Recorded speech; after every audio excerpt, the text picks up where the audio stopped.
Mother always claimed we were born for crystal chandeliers. On March 8th, she posted a photo comparing my sister's Dior gown to my clay-stained boots. Mocking my so-called manual labor, 5,000 people liked it out of pity. I just smiled, sipping coffee from the 80th floor. She has no idea that the muddy construction site in the picture isn't where I work for a wage. It is the land I just purchased for $45 million cash. My name is Etta Ridgefield, and I am 34 years old. From where I sat, the city of Chicago looked like a circuit board of light and steel, humming with the kind of energy that you can feel in your teeth. My office on the 80th floor was a fortress of silence, encased in floor-to-ceiling glass that cost more per square foot than the house I grew up in. The air conditioning hummed a low, expensive note, keeping the room at a precise 68 degrees, but the cold I felt had nothing to do with the thermostat. It was the specific, familiar chill of a notification lighting up my phone screen, a digital summons from a life I had spent a decade outrunning. It was March 8th, International Women's Day. Most women woke up to flowers or texts of affirmation. I woke up to a massacre, orchestrated with the precision of a surgeon and the subtlety of a sledgehammer, courtesy of my mother, Patricia Ridgefield. I picked up the phone, the screen cool against my fingertips. I did not need to unlock it to know what was happening. The notifications were cascading down the lock screen like a waterfall. Mentions, tags, direct messages filled with feigned sympathy. I swiped up and opened Instagram, my thumb hovering over the icon for a second before pressing down. There it was. The post that had already garnered 5,000 likes in less than 2 hours. Mother had outdone herself this year. It was a side-by-side comparison, a diptych of her 2 daughters, designed to elicit a very specific emotional response from her followers. On the left side of the frame was my younger sister, Savannah. The image was high resolution, filtered to a soft, angelic glow. She was seated at a high tea event at the Peninsula, wearing a pastel pink Dior dress that probably cost $6,000. Her hair was a cascading river of blonde waves, her skin porcelain and untouched by the sun. She held a teacup with her pinky extended, looking every inch the aristocrat my mother always desperately wanted us to be. She looked decorative. She looked expensive. She looked useless. On the right side was me. The photo was grainy, likely zoomed in from a distance, or taken by a well-meaning but unskillful relative who had spotted me weeks ago. In the picture, I was standing in the middle of a construction site. Not just any site, but a chaotic churn of red clay and rebar. I was wearing oversized rubber boots, caked in mud up to my calves.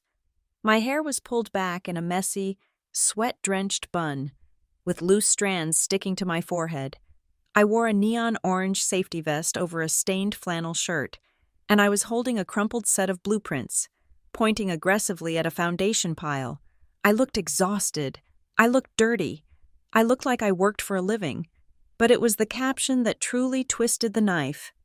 My mother had a gift for language, a way of wrapping insults in cotton so you did not feel the blood until hours later. It read, "Happy International Women's Day to my 2 beautiful girls. It is a blessing to be a mother and see the different paths our children take." On the left, my darling Savannah is representing the Ridgefield Grace at the charity gala, keeping our family traditions of elegance alive. On the right is Etta. Well, at least she is out there trying her best in the manual labor workforce. It is not the life we dreamed of for her, but honest work is nothing to be ashamed of, even if it means getting a little muddy. Keep going. Etta, we are praying you find your way. Women's Day. Proud mom realities of life. Pray for Etta. I read it twice. The brilliance of the post was in its plausibility. To the outside world, to the thousands of socialites and suburban mothers who followed Patricia Ridgefield, this was a vulnerable, honest admission. It painted her as the benevolent matriarch, loving the failure daughter just as much as the successful one. It solicited pity for me and admiration for her saintly tolerance. I scrolled through the comments. They were a masterclass in passive aggression. "Oh, Patricia, you are such a strong mother. It must be hard seeing Etta struggle like that, wrote Mrs. Vanderbilt from the club. At least she has a job in this economy. Even digging ditches is something, commented another. Savannah looks like a princess. And Etta, well, she looks sturdy. Good for her, wrote a third. I did not block her.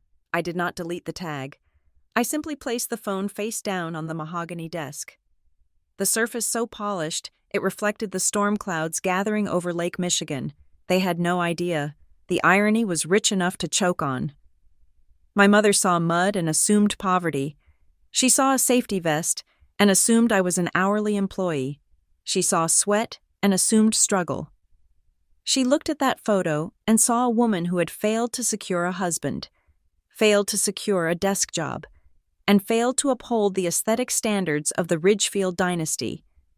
What she did not see, because she lacked the capacity to understand anything beyond surface level, was the context. That muddy hole I was standing in was not a site I was visited to sweep or shovel. It was the foundation pit for the Ecospire, the most ambitious architectural project Chicago had seen in 20 years. The red clay on my boots was soil I owned. I had purchased that plot of land for $45 million in cash, a transaction that had barely made a dent in my liquid assets. I was not holding the blueprints because I was confused. I was holding them because I was correcting the lead structural engineer on a load-bearing miscalculation that would have cost us $2 million in delays. I was sweating because I cared about the integrity of the concrete pour. Not because I was afraid of being fired. I was the client, the architect, and the developer. I was the entire food chain. But to my family, I was just Etta the disappointment. Etta, who walked away from debutante balls to study calculus. Etta, who refused to marry the son of a senator because he thought Frank Lloyd Wright was a type of airplane. Etta, who they believed was currently scraping by as a site supervisor or a junior surveyor, living paycheck to paycheck in some studio apartment. My phone buzzed again, vibrating against the wood like an angry insect. It was a text from Aunt Linda. Just saw your mom's post. Honey, don't let it get you down. If you need a little loan to buy some nice clothes for Easter, just let me know. Uncle Bob knows a guy hiring receptionists if you are tired of the construction work. Love you. I stared at the message, imagining Linda's voice, dripping with that sickeningly sweet condescension. They loved this. They thrived on it. My alleged failure was the fuel that powered their own sense of superiority. As long as Etta was down in the mud, they could feel tall without ever having to build anything themselves. I took a sip of my coffee. It was black, dark roast, imported from a small farm in Ethiopia that I had visited last year. It was cold now, but I drank it anyway. I stood up and walked to the floor-to-ceiling window. My reflection ghosted over the skyline. The woman in the glass did not look like the woman in the Instagram photo. I was wearing a charcoal gray three-piece suit, bespoke, cut by a tailor on Savile Row, who usually only took appointments for royalty and oil tycoons. The fabric was a blend of vicuña and silk, lighter than air but holding a silhouette that could cut glass. It cost $5,000, not including the silk blouse underneath. On my wrist sat a Patek Philippe watch, vintage, understated, worth more than my father's entire luxury car collection. I adjusted the cuff of my blazer. The contrast between their perception and my reality was so vast it was almost comical. For 10 years, I had let them believe what they wanted. When I left home at 24, cut off from the family trust because I refused to get an MBA in hospitality, I had disappeared into the city. I changed my professional name. I founded Vestra Dynamics in a garage, eating ramen and working 18 hours a day. I let them think I had failed. I let them think the silence was shame.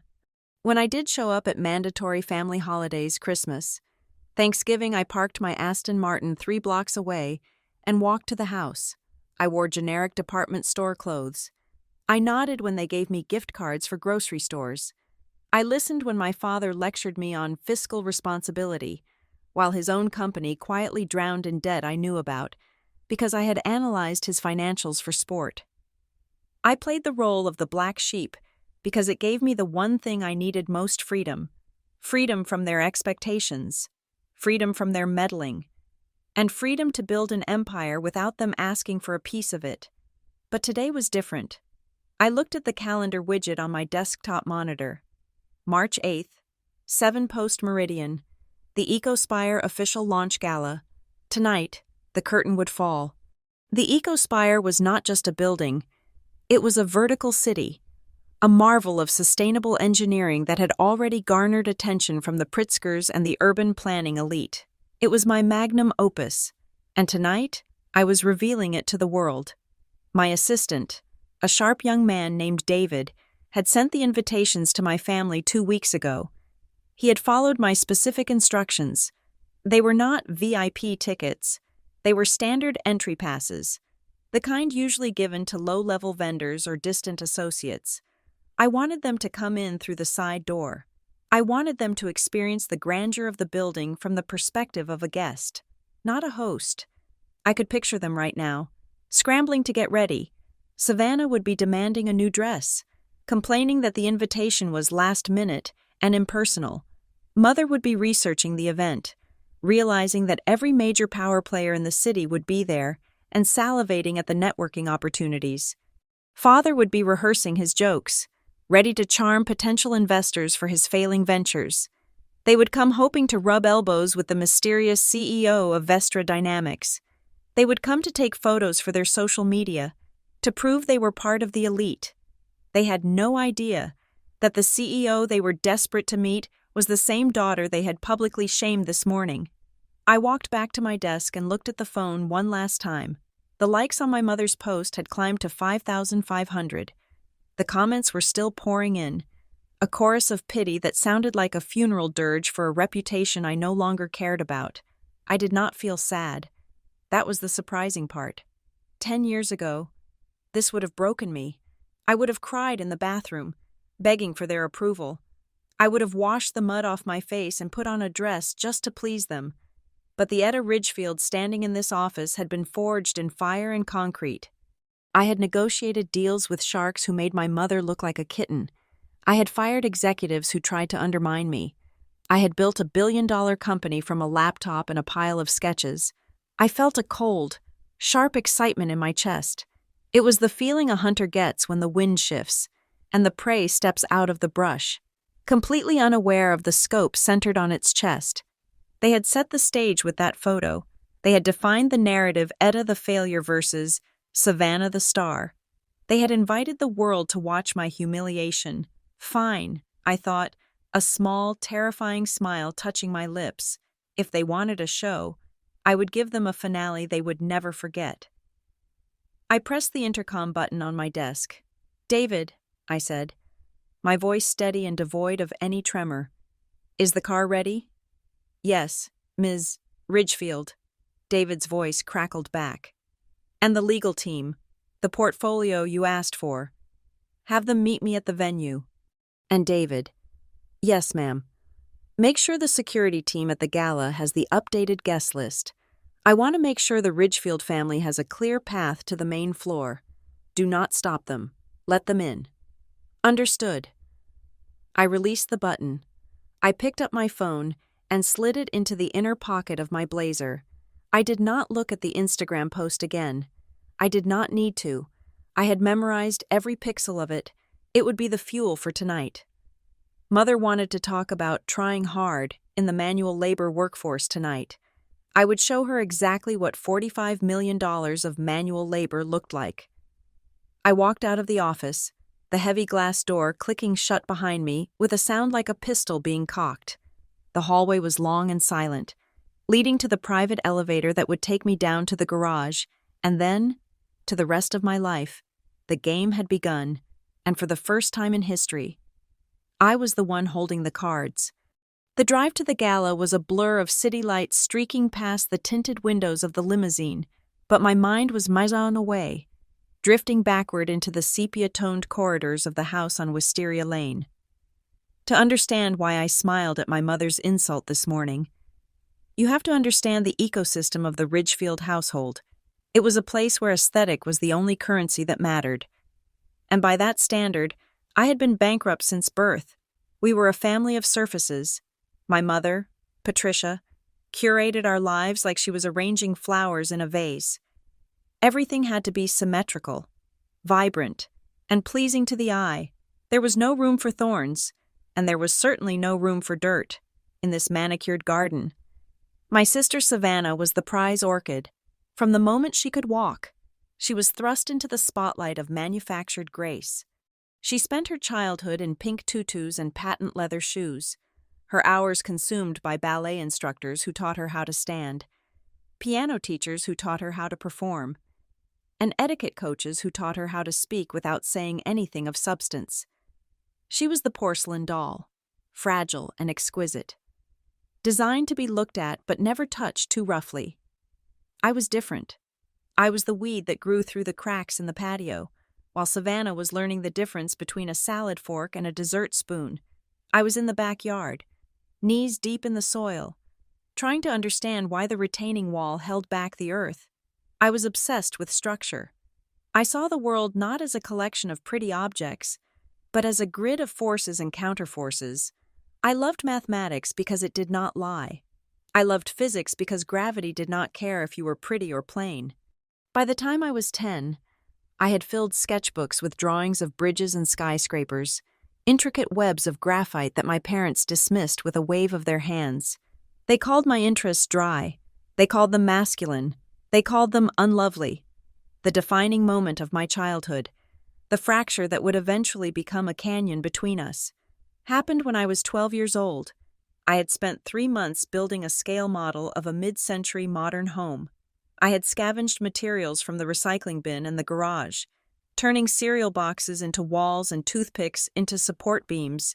It was perfect. I had calculated the load-bearing capacity of the miniature roof. I had sanded the balsa wood until my fingertips were raw. I had even installed tiny LED lights powered by a watch battery. It was the first thing I had ever created that felt truly mine. A physical manifestation of the mind that my parents tried so hard to suppress. I placed it proudly on the console table in the living room, waiting for my father to come home, foolishly hoping that the sheer technical skill would force him to see me. When the front door opened, Father walked in holding a large golden trophy. Savannah had won first place in a regional tap dance competition. It was a plastic figurine of a girl in a top hat, spray-painted gold, mounted on a cheap marble base. Father looked at the console table. He looked at my model house. Then, without a word, he picked up my 3 months of work. "Move this, Etta," he said, his voice casual, as if he were asking me to move a coaster. "We need the center spot for Savannah's trophy." "But Dad," I started, my voice trembling. "I built that from scratch. Look at the cantilever on the Etta. Please." My mother sighed from the doorway, peeling off her gloves. "Do not be selfish. Savannah actually achieved something today. That little craft project is cluttering up the room. Put it in the garage."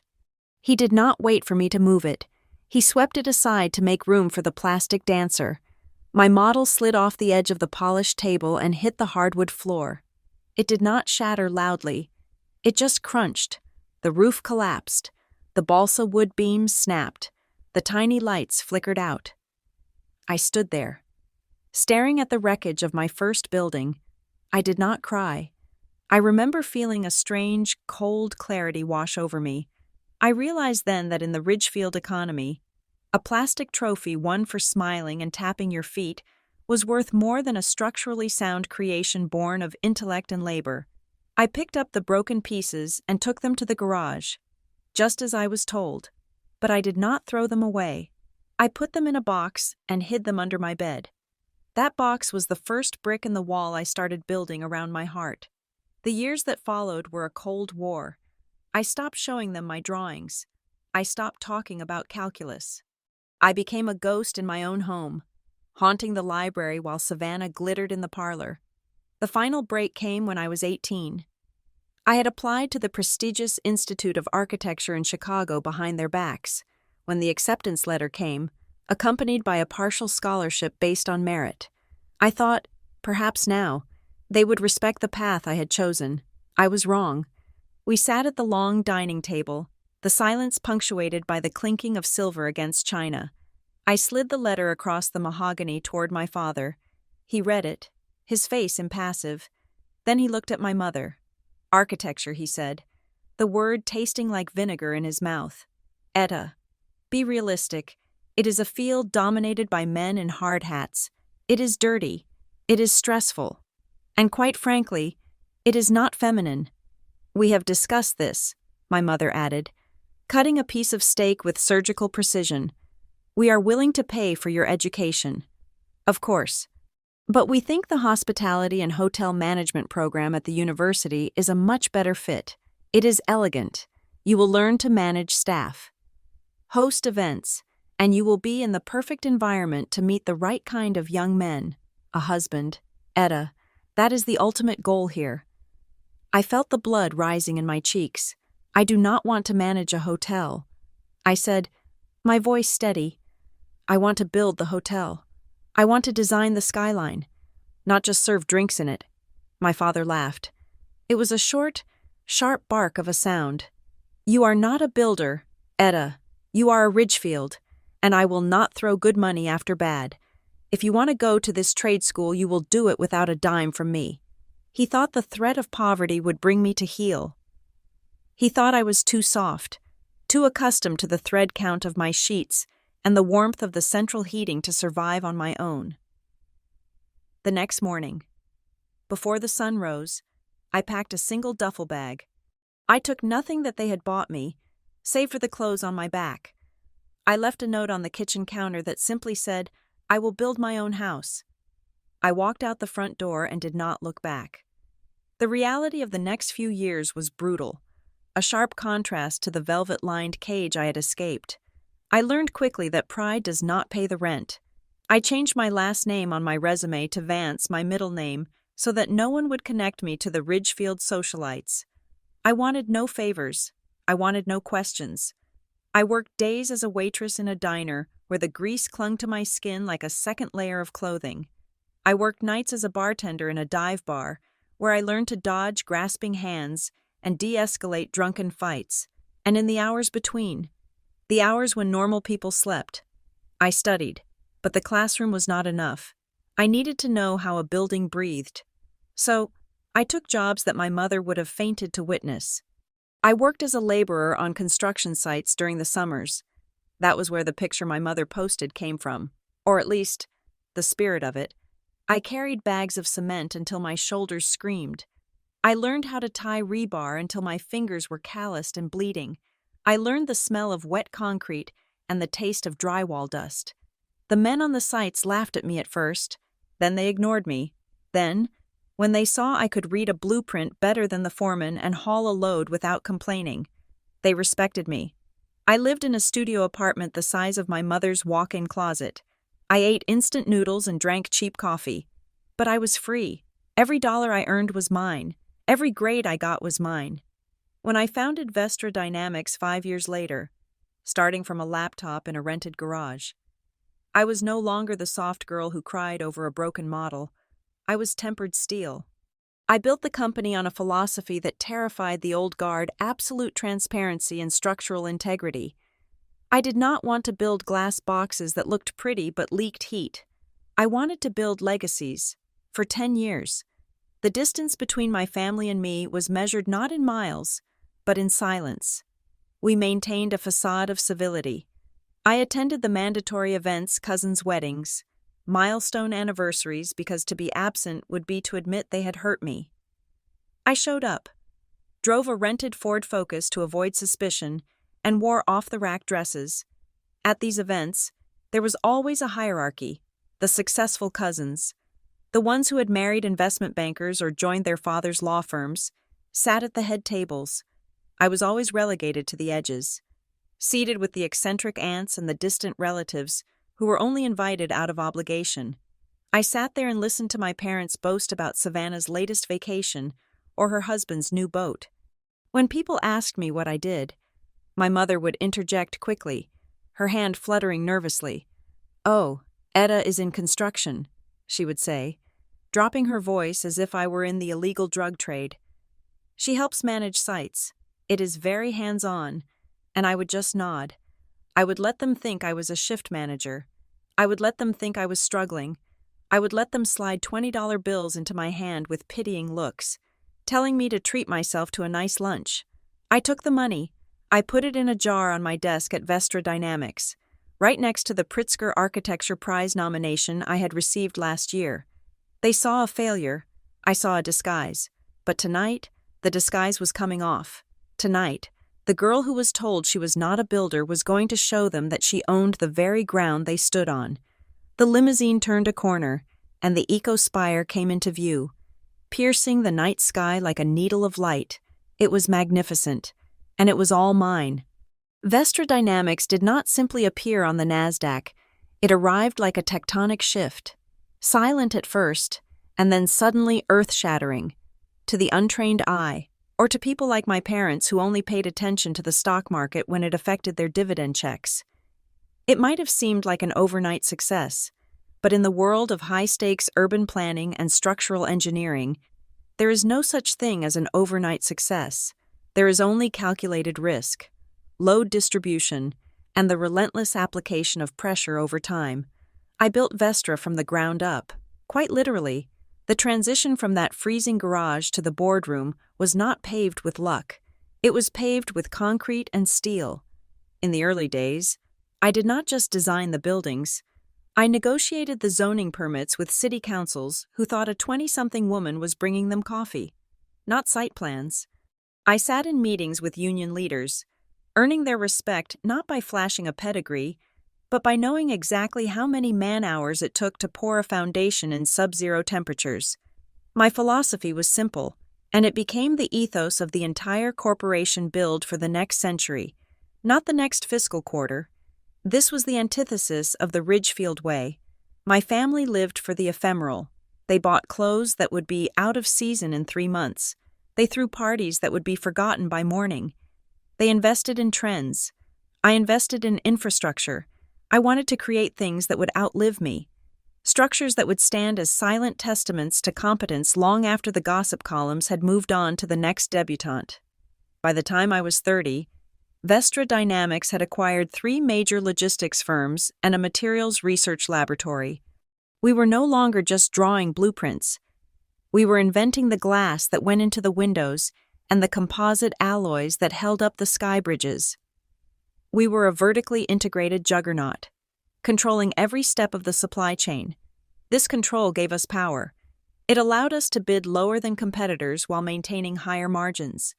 It allowed us to dictate the aesthetic of entire city blocks, and through it all, I remained a phantom. It was a deliberate strategic choice. In the age of the celebrity CEO, where founders splashed their faces across Forbes and tweeted their every thought, I went dark. I operated under the professional moniker E. Vance. To the public, E. Vance was a reclusive genius, gender-neutral in print, and assumed to be a man by 90% of the industry simply because of the scale of the ambition. I gave interviews only to technical journals, The Structural Engineer, Urban Land Institute Quarterly, Advanced Materials Today. These were publications that sat on the desks of serious people, not on the coffee tables of socialites. My parents would sooner read a manual on dishwasher repair than pick up a magazine dedicated to sustainable urban density. To them, my world was invisible because it was not glamorous. They did not know that the E. Vance who had just revolutionized seismic dampening systems was the same Etta they criticized for not wearing enough makeup. This anonymity was my shield, and tonight it would be my weapon. The Eco Spire was the culmination of everything I had learned, earned, and fought for. It was not merely a skyscraper. To call it a building was an insult. It was a self-sustaining vertical ecosystem. 120 stories of residential, commercial, and agricultural space. It generated its own power through wind turbines integrated into the exoskeleton and photovoltaic glass skins. It recycled its own water. It had vertical gardens that could produce 30% of the fresh produce consumed by its residents. It was the most ambitious construction project in North America in the last decade. The price tag was $2.5 billion, The risk was astronomical. The potential reward was immortality in the annals of architecture. The launch party tonight was not just a celebration, it was a coronation. The guest list was a roll call of the global elite: senators, tech oligarchs, foreign dignitaries, and the titans of Wall Street were flying in. A ticket to the EcoSpire Gala was the most coveted piece of paper in Chicago this season, and that brought me to the delicious irony of my family's current predicament. I sat in the back of the town car, scrolling through the forwarded emails from my public relations department. My chief of communications, a ruthless woman named Sarah, who guarded my schedule like a pit bull, had flagged a series of desperate inquiries. Subject: urgent press inquiry / VIP. Access request. Ridgefield Public Relations. I opened the thread.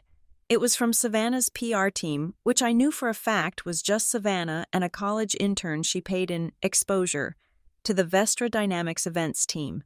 I am writing on behalf of Savannah Ridgefield, the prominent lifestyle influencer and socialite. Ms. Ridgefield has been following the EcoSpire project with great passion and would love to feature the launch on her platform. As you know, her audience aligns perfectly with the luxury aesthetic of your brand. We understand the guest list is closed, but surely an exception can be made for a figure of her stature. We would require 3 VIP passes. Ms. Ridgefield and her parents, please let us know where to pick up the credentials. Warmly, Team Savannah. I laughed. A dry sound that startled the driver. The audacity was breathtaking. Her audience aligns perfectly. Savannah's audience consisted of teenagers who wanted to know what lip gloss she was wearing and middle-aged women who lived vicariously through her vacations.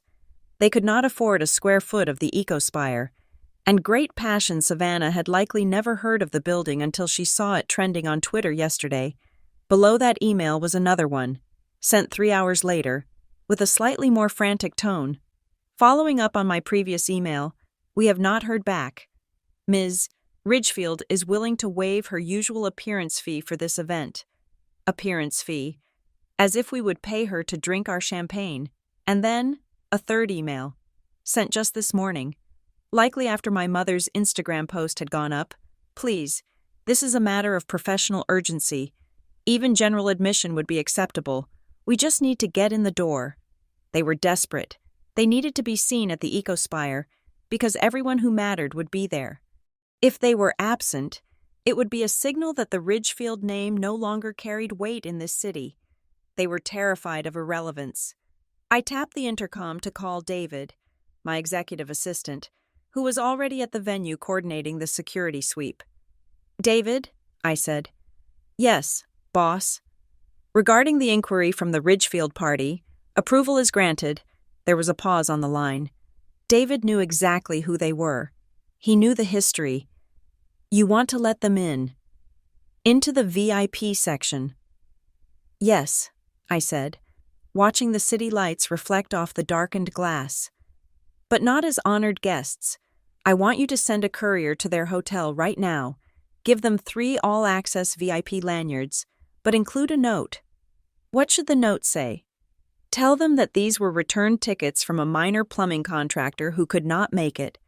Tell them that an employee named Etta pulled some strings to get them off the discard pile because she knew how much they wanted to see the pretty lights. Frame it as a favor from the help. You want them to think you begged for scraps for them? David asked, his voice tinged with confusion. Exactly, I replied. If they think I am the CEO, they will be on their guard. They will be sycophantic. They will try to charm me. I do not want their charm. I want their true colors. Let them think I am still the failure who scrapes by. Let them think they are doing me a favor by accepting the tickets I scrounged up. It will make them arrogant, and arrogant people make mistakes. Understood, David said. I will have the courier dispatch them immediately. They will have just enough time to get dressed and rush over. Good. And David seat them at table 42. Table 42. That is right next to the stage. That is reserved for the board of directors. I know, I said. I want them close. I want them to have a front row seat when the lights go up. I want to see the exact moment their reality shatters. Copy that. See you in 10 minutes. Ms. Ridgefield. I ended the call. The car turned onto the private approach road for the Ecospire.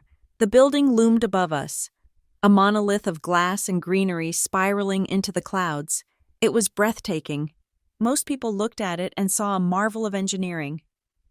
I looked at it and saw 72 months of sleepless nights, 400,000 cubic yards of concrete, and $1 billion of leveraged debt that I had personally guaranteed. But more than that, I saw it as the ultimate rebuttal. My parents believed that power came from who you knew, from the parties you attended, and the bloodline you claimed. They believed power was something you inherited.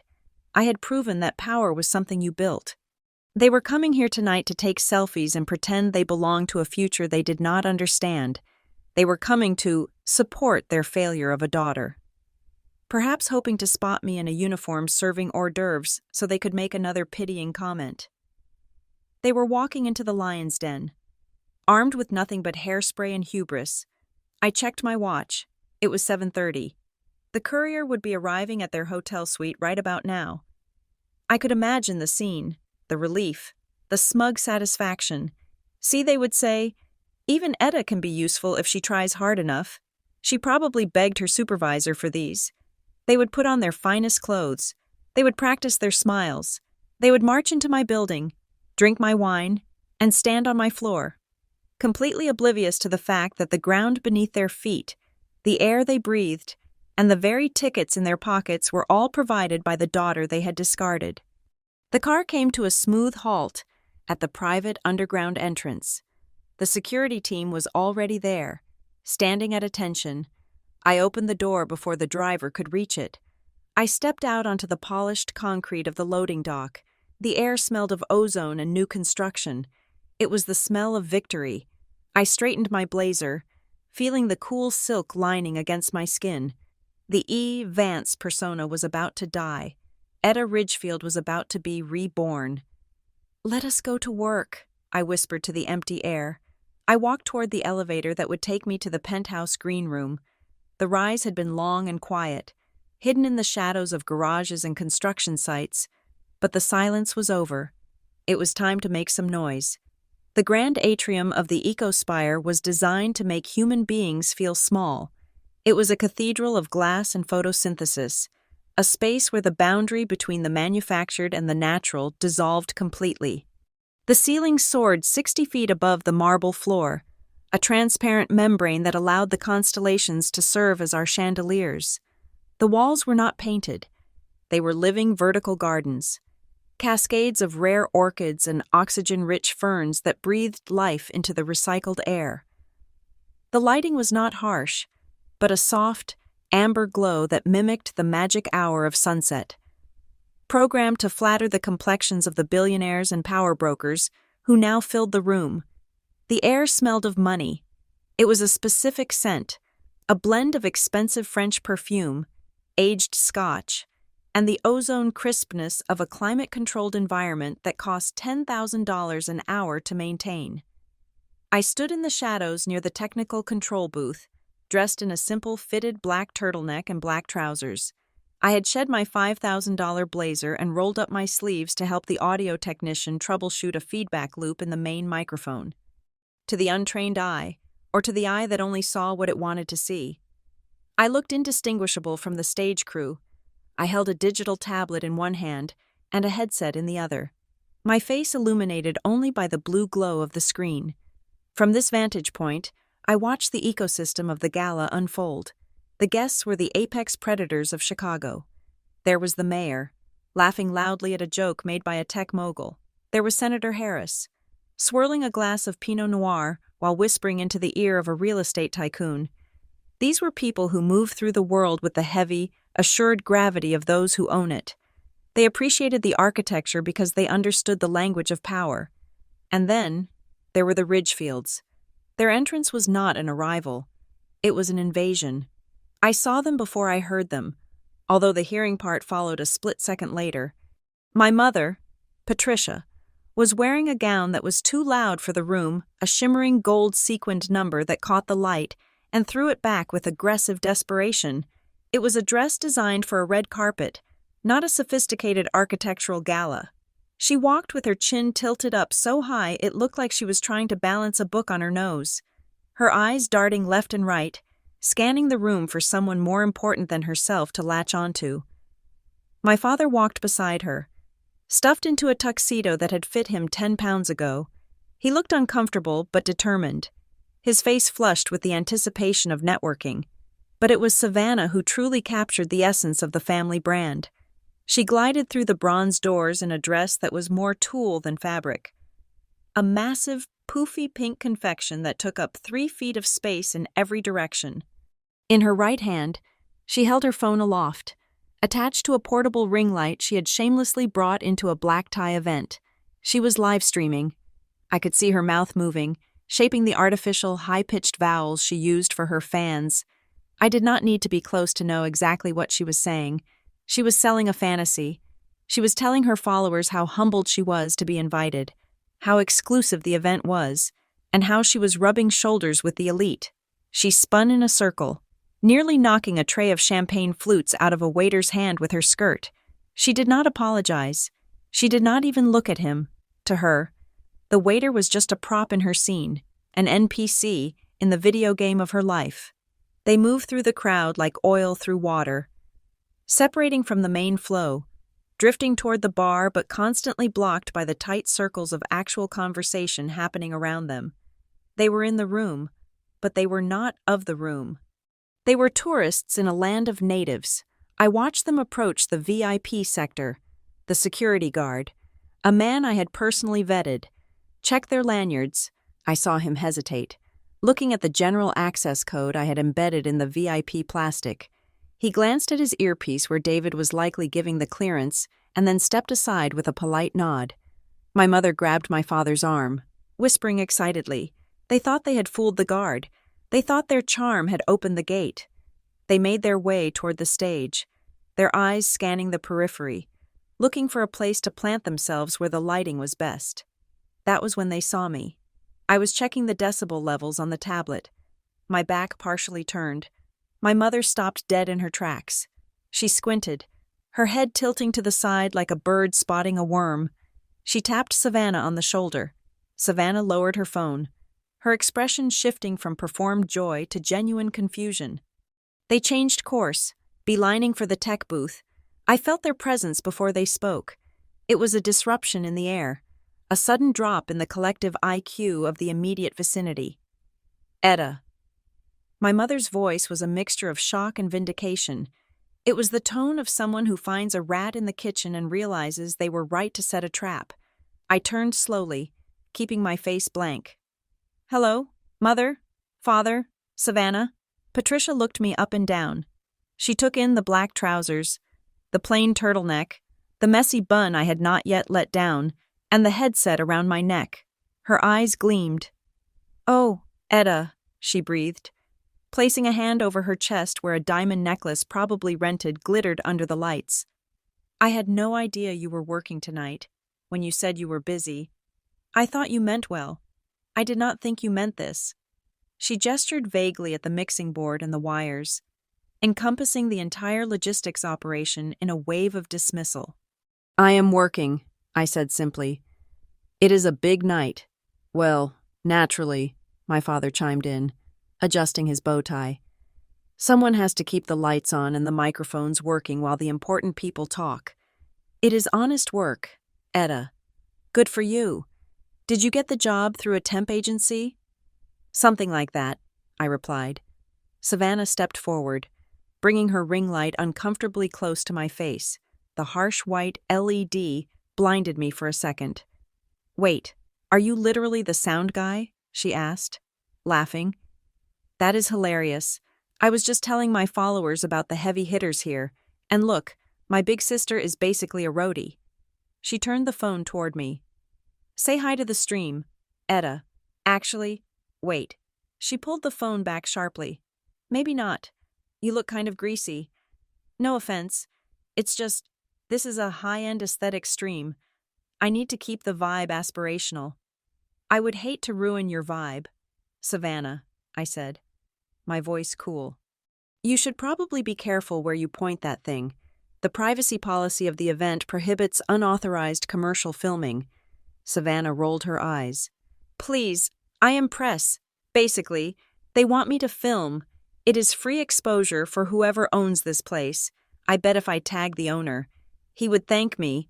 I am sure he would, I said, suppressing the urge to laugh. My mother stepped closer, lowering her voice to a conspiratorial whisper, the kind used to discuss a terminal illness or a bankruptcy. Etta, honey, I hope you saw my post this morning, on Instagram.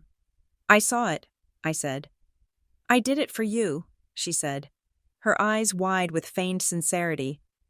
I know it seemed harsh, calling you out like that, but sometimes people need a shock to wake them up. I wanted you to see the difference. Look at Savannah. She gestured to the pink tulle explosion next to her. She is glowing. She fits in here. And look at you. You are wearing what is that cotton blend, and you are standing in the dark playing with wires. The caption was very creative, I said. 5,000 likes? You must be proud. It is not about the likes, Etta, Savannah interjected, checking her reflection in the darkened screen of her phone. It is about the message. We are just trying to help you realize that you are embarrassing yourself. Like, imagine if one of these billionaires saw you and knew you were a Ridgefield god. I would die. Yes, Father agreed, looking around nervously as if fearing exactly that scenario. Try to keep your head down, Etta. If anyone asks, maybe use your mother's maiden name, or just do not mention us. We are trying to network with the developer tonight. I hear he is looking for investors for Phase 2. I do not want him associating us with the help. The help. The words hung in the air, heavy and toxic. They stood there, in my building, drinking the champagne I had selected, breathing the air I had purified, standing on the floor I had engineered. And they called me the help. I looked at them, really looked at them. I saw the cracks in the foundation. My father's tuxedo was frayed at the cuffs. My mother's smile was tight, held in place by Botox and anxiety. Savannah's eyes were empty, constantly darting to her phone screen for validation, because she had no internal reservoir of self-worth. They were not monsters. They were hollow shells. They were papier-mâché figures trying to survive in a hurricane, and I was the hurricane. You should probably go find your table, I said, checking the time on my tablet. It was 7:55. The keynote speech is starting in 5 minutes. You do not want to miss the opening. Oh, we have VIP seats? Savannah bragged, flashing her lanyard. Table 42, right by the front. I bet you will be able to see us from back here in the cheap seats. Try not to get jealous. I will try my best, I said. And Etta, my mother added, reaching out to pat my cheek. Her hand was cold, and her rings felt sharp against my skin. If you see a tray of those crab cakes, maybe bring a few over to our table quietly. The service here is a bit slow. I will see what I can do, I said. Enjoy the party. The food is excellent. The chef was flown in from Paris just for tonight. As if you would know about the chef, Savannah snickered. Come on, Mom. The lighting over by the fountain is perfect right now. They turned in a flurry of fabric and perfume, leaving me alone in the shadows. I watched them walk away. They strutted toward the center of the room, oblivious to the fact that the sea of people they were trying to impress were parting around them not out of respect, but out of annoyance. I looked down at my tablet. The audio levels were perfect. The lighting cues were locked. The presentation was loaded. I placed the headset on the table. I took a deep breath, inhaling the scent of the orchids. The time for hiding was over. David, I spoke into the small lapel microphone clipped to my collar, invisible against the black fabric. I am heading backstage. Cut the house lights in 3 minutes. Cue the intro video. Copy that. Boss, David's voice came back instantly. The team is ready. The Ridgefields are seated at table 42. They are currently taking a selfie with the centerpiece. Perfect, I said. I turned my back on the party and walked through the heavy velvet curtains that led to the backstage corridor. It was time to change. Not my clothes, The black outfit was a statement of its own, but my reality. The next time they saw me, I would not be the girl in the shadows. I would be the light. The atmosphere in the grand atrium had shifted from a gentle hum to a roaring current of influence. If the earlier part of the evening was about arrival, this phase was about consolidation. The room was now packed with 500 of the most consequential human beings in the Western Hemisphere. The mayor of Chicago was holding court near the hydroponic waterfall, laughing at a joke made by the CEO of a major aerospace defense contractor. 2 senators were huddled in a corner with a tech billionaire who had recently bought a social media platform, likely discussing regulation policies over glasses of vintage scotch that cost more per bottle than my father's car. This was the deep ocean, and the sharks were feeding. I moved through the crowd with the fluidity of a ghost. In my black attire, I was essentially invisible to these people, not because I lacked presence, but because they were trained to ignore anyone who did not look like they could offer them a tax break or a merger opportunity. I carried a tablet, occasionally stopping to adjust a lighting rig or whisper a command into my headset. To the casual observer, I was staff.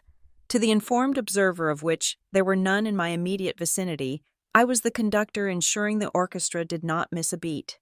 From my vantage point near a pillar of vertical moss, I watched the Ridgefield family attempt to swim in these waters. It was painful to witness. It was like watching a group of poodles trying to herd wolves. My father was currently trying to corner the deputy governor. I watched him use his signature move, a firm hand on the shoulder accompanied by a loud, booming laugh that was meant to convey confidence but only projected insecurity. The deputy governor smiled the tight, polite smile of a man looking for an exit strategy. He nodded once, checked his watch, and pivoted away with the grace of a matador dodging a clumsy bull. My father was left standing there, hands still raised, his smile faltering for a fraction of a second before he turned to find a new target. Savannah was faring no better. She had abandoned her ring light, likely having been told by security to put it away, but she was still operating with the mindset of an influencer. She approached the wife of a hedge fund manager, a woman known for her icy demeanor and her collection of impressionist art. Savannah complimented the woman's dress, asking if it was a loaner from a showroom. The woman looked at Savannah as if my sister were a speaking fungus, muttered a single word that looked like charming, and turned her back completely. And then there was my mother. Patricia Ridgefield was vibrating with a frantic energy. She realized, perhaps for the first time, that she was invisible, in her world, at the country club or the PTA meetings. She was the queen bee. Here, she was plankton. She needed to assert dominance, and since she could not dominate the billionaires, she decided to dominate the only person in the room she felt superior to. Me. I was checking the pressure levels of the hydraulic stage lift on my tablet when I felt a sharp tap on my shoulder. "Etta," my mother hissed. I turned. She was flanked by Savannah and my father, forming a phalanx of irritation. They looked sweaty. The room was perfectly climate-controlled, but the heat of rejection was making them perspire. "Mother," I said, keeping my voice neutral, "is there a problem?" "The problem," she said, gesturing wildly with an empty wine glass, "is that the service in this place is abysmal. Your father has been waiting for a scotch for 10 minutes, and Savannah needs a mineral water with lime. Since you are wandering around doing nothing, go make yourself useful and fetch them for us." I looked at her. I looked at the waiters circulating with silver trays not 10 feet away. "There are servers right there," I pointed out. "They are ignoring us," Savannah snapped. "Probably because they are overwhelmed. Just go get it. Etta, do not be difficult. You are staff, aren't you? Do your job." "I am not part of the catering team," I said calmly. "I am technical support." "Technical. Catering. It is all the same," my father grumbled, loosening his bow tie, which seemed to be choking him. "It is all service. Just get the drinks. Etta, we are VIPs. We should not have to beg." I stared at them for a long moment. The sheer entitlement was breathtaking. They were being shunned by the room, so they needed to turn me into a servant to restore their sense of hierarchy. If they could order me around, they were still powerful. "Fine," I said. 1 scotch, 1 mineral water, and you, Mother. Pinot Noir, she said haughtily. And make sure it is not the house blend. Find a bottle from the reserve. I turned to walk toward the bar, my blood running cold and hot at the same time. As I moved, I caught the eye of Elias Thorne. Elias was one of the few people in the room who knew exactly who I was. He was the senior partner at the law firm that handled Vestra Dynamics intellectual property. He was a man who billed $2,000 an hour and terrified judges for fun. He was standing near the bar, watching the interaction with a look of pure, unadulterated horror. He took a step toward me, his mouth opening. I knew what he was going to do. He was going to intervene. He was going to walk over, bow to me, and ask why the CEO of the company was taking drink orders from 3 random guests. He was going to shatter the illusion before I was ready. I locked eyes with him. I gave a microscopic shake of my head. I held up one finger, pressed against my lips in a gesture that said silence. Elias froze. He looked from me to the Ridgefields, and then back to me. A look of understanding dawned on his face. He realized this was theater. He realized I was playing a game. He nodded slowly, picked up his own drink, and turned away. But I saw him watching us in the reflection of the mirror behind the bar. I returned to my family with the drinks. I handed the scotch to my father, the water to Savannah, and the wine to my mother. "Thank you," my mother said, not looking at me. "See, was that so hard? You just need a little direction. Etta." "I am glad I could help," I said. "You know," my mother continued, her voice rising in volume, she was no longer speaking to me. She was performing for the benefit of the people standing nearby. She wanted an audience. "It really is a shame, Etta, standing here, surrounded by all this success, and you are well. You are fetching drinks. But I suppose we should have expected this. You always were a bit slower than Savannah." The conversation around us quieted slightly. People love a spectacle, especially a cruel one. A few heads turned. "Slower?" I asked, my voice dangerously soft. "Intellectually. I mean," Patricia sighed, taking a large gulp of wine. "You know, with the social graces, the ambition, Savannah was born for this world. You were born for sturdier tasks. That is why the manual labor suits you. It is simple. You follow instructions. Like just now. She was digging. She was digging so deep she was about to hit magma. "I think you should lower your voice, Mother," I said. "Why?" she challenged, her eyes flashing. "Are you ashamed? You should own it, Etta. There is dignity in labor. In fact," her eyes darted around the room and landed on a man standing about 5 feet away. The man was tall, with silver hair and a suit that cost more than my parents' house. He was looking at a digital display of the building's wind resistance metrics with intense concentration. It was Arthur Sterling. Arthur Sterling was not just a guest. He was a legend. He ran the largest infrastructure investment fund on Wall Street. He had the power to make or break entire cities with a stroke of his pen. He was also one of my earliest and most aggressive backers. He had fought to invest in the Ecospire when it was just a sketch on a napkin. My mother did not know who he was. She just saw an expensive suit and a distinguished face. She saw an audience. "Excuse me, sir," she called out, stepping toward him. Sterling turned, his eyebrows raised in mild annoyance at the interruption. "Yes. I just wanted to introduce myself." My mother beamed, extending a hand. "Patricia Ridgefield, and this is my daughter, Savannah. She's a very influential media personality." Sterling looked at Savannah's hand, then briefly shook it. "Charmed," he said, his tone indicating he was anything but. "We were just discussing the importance of knowing one's place in the world," my mother continued, oblivious to his disinterest. "My daughter Savannah here is the epitome of grace, but my other daughter—" She gestured backward at me with her thumb, not even bothering to look. "Well, she struggles. In fact, I posted a picture today to illustrate the difference. It is quite touching, really, a mother's burden." Sterling's eyes flicked to me. I stood perfectly still, my face a mask of stone. He looked back at my mother. Is that so? Oh, yes, my mother said, fumbling with her clutch to pull out her phone. You simply must see it.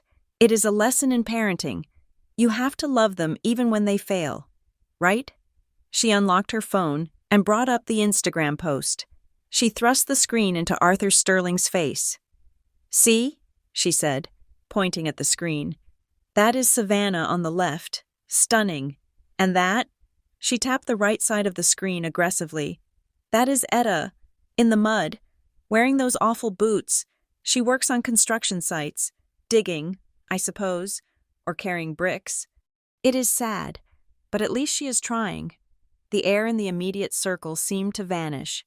Arthur Sterling looked at the phone. He stared at the image of me standing in the red clay foundation of the eco-spire. He looked at the boots.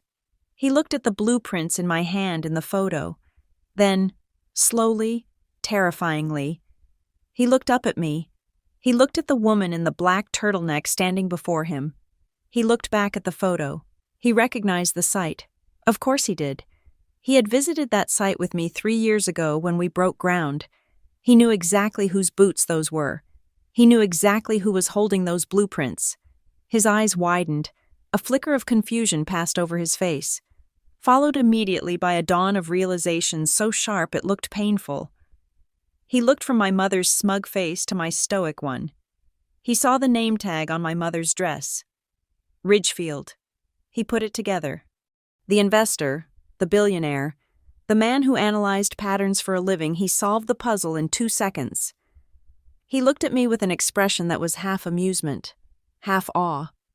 He opened his mouth to speak, to say something like, Ms. Ridgefield, is this a joke, or why is your mother showing me a picture of you on your own land? But I cut him off. I raised my wrist and tapped the face of my Patek Philippe watch. I looked him dead in the eye and gave him a single, sharp nod. Not yet. The look said, wait. Sterling closed his mouth. The corners of his lips twitched. He looked at my mother, who was still smiling expectantly, waiting for him to validate her cruelty. Interesting, Sterling said, his voice smooth as velvet, very illuminating. That is certainly a lot of mud. Isn't it? My mother laughed. But we love her anyway, don't we, Etta? She turned to me, a triumphant smirk on her face. She thought she had won. She thought she had bonded with a VIP over my humiliation. I looked at her. I looked at the phone in her hand, the weapon she had used to try and destroy me. Yes, Mother, I said. You certainly love to show the world who I am. I glanced at my watch. It was 8 o'clock. The lights in the grand atrium flickered once, then twice, then the ambient music cut out abruptly, replaced by a low, rhythmic bass thrum that vibrated in the floorboards. The chatter in the room died down instantly. The crowd turned toward the main stage. Oh, look, Savannah said, clapping her hands. The show is starting. Finally, Etta, take these glasses away. We need our hands free to clap. She thrust her empty water glass at me. I did not take it. Instead, I reached into my back pocket and pulled out a small, sleek remote control. Etta, my mother asked, confused. What are you doing? Take the glass. I am afraid I cannot do that, Mother, I said. Why not? She demanded. Because, I said, my thumb hovering over the button that would activate the main spotlight. I have to go to work. I pressed the button. A beam of pure white light cut through the darkness, hitting the center of the stage, but instead of revealing a host or a celebrity, the light hit an empty microphone stand. At the same time, the massive LED screen behind the stage, a screen that was 3 stories tall, flashed to life.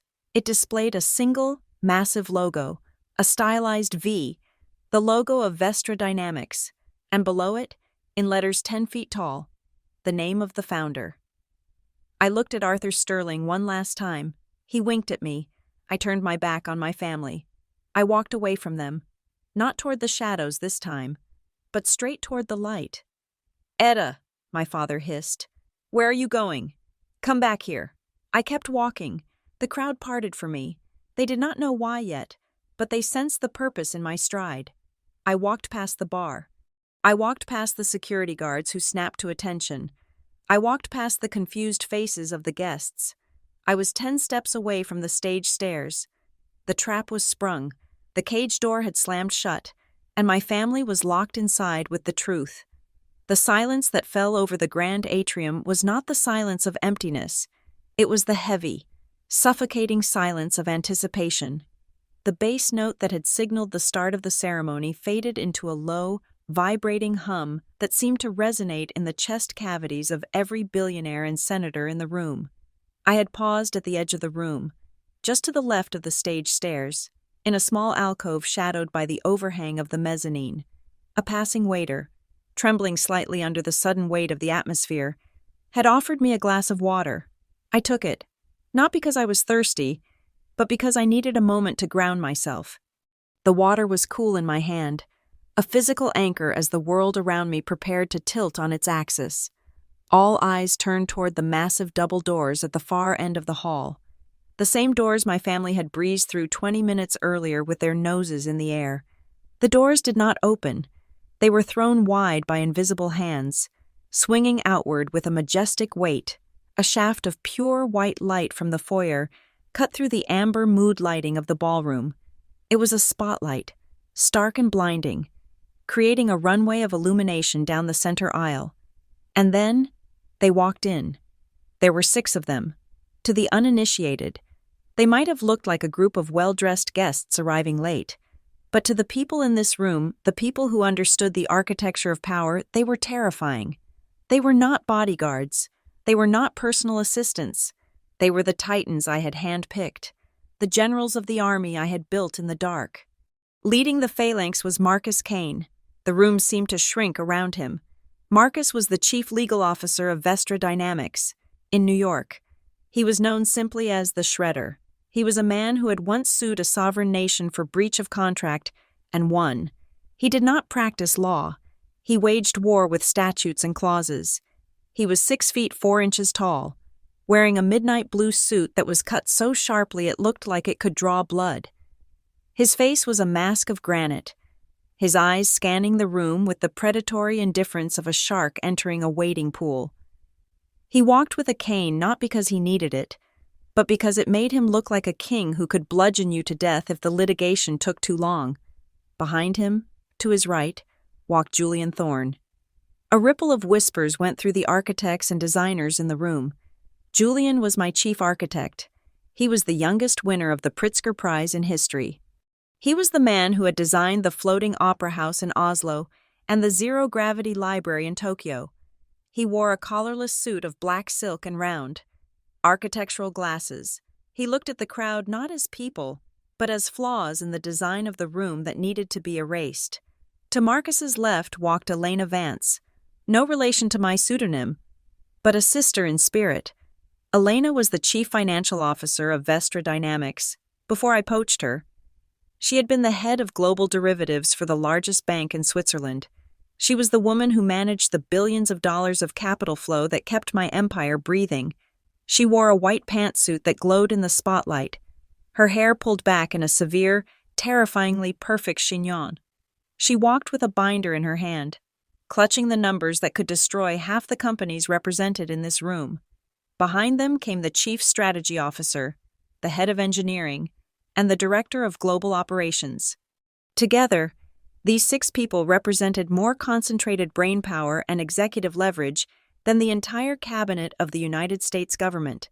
They moved in a V formation, a flying wedge of absolute authority.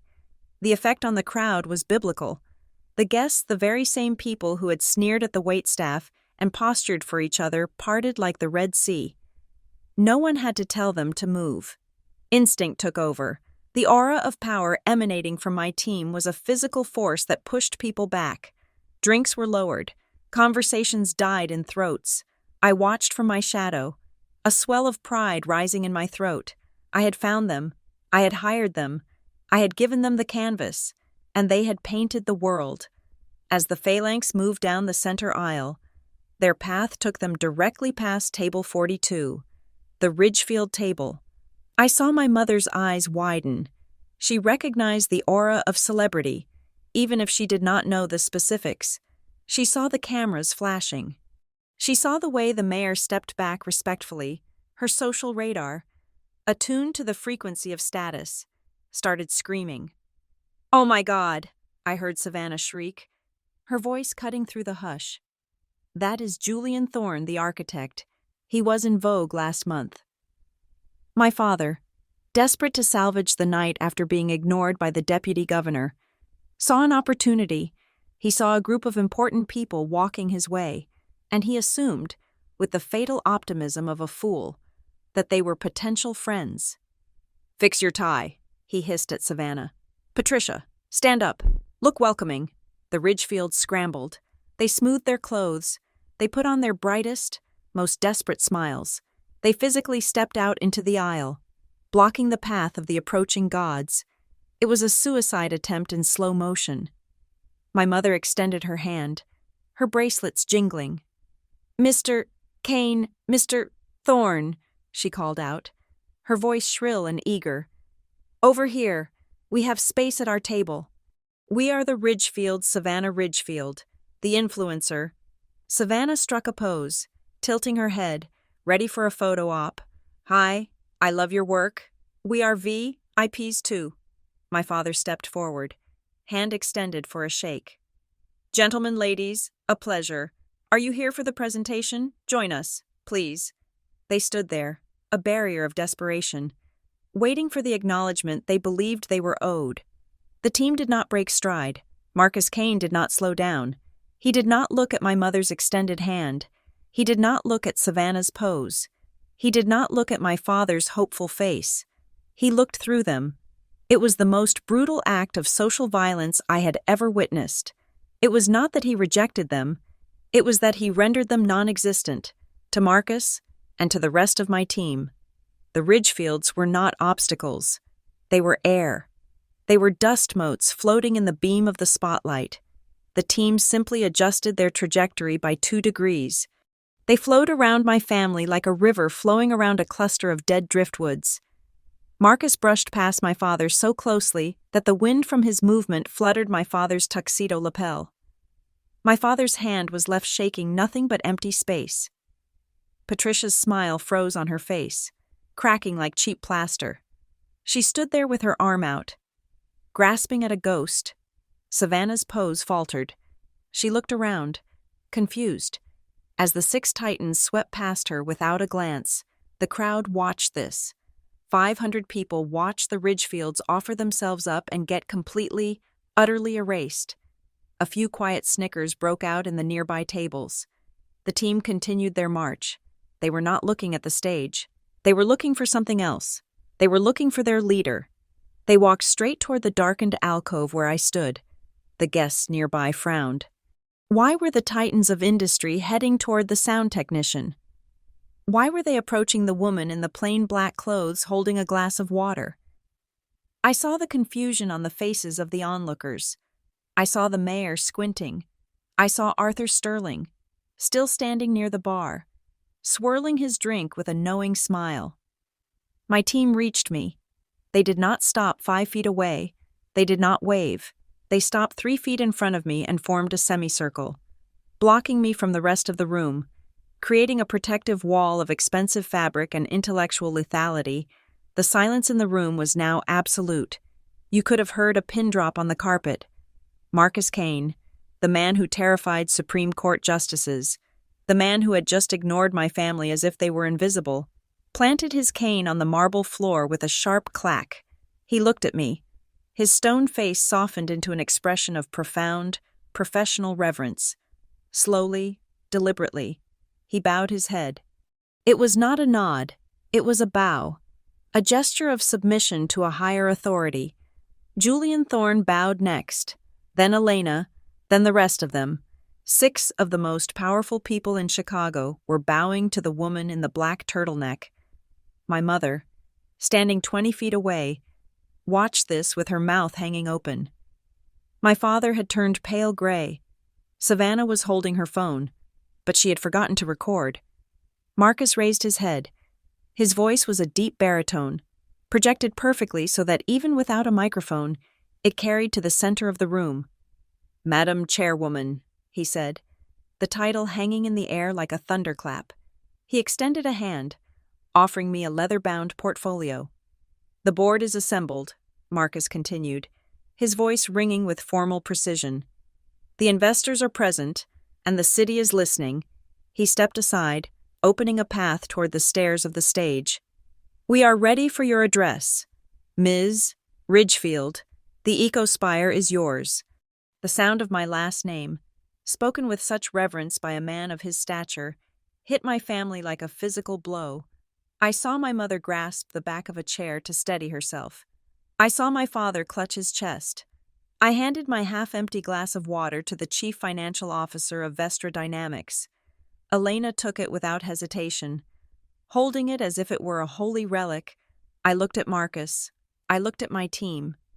"Thank you, Marcus," I said, my voice steady, amplified by the sudden acoustics of the silent room.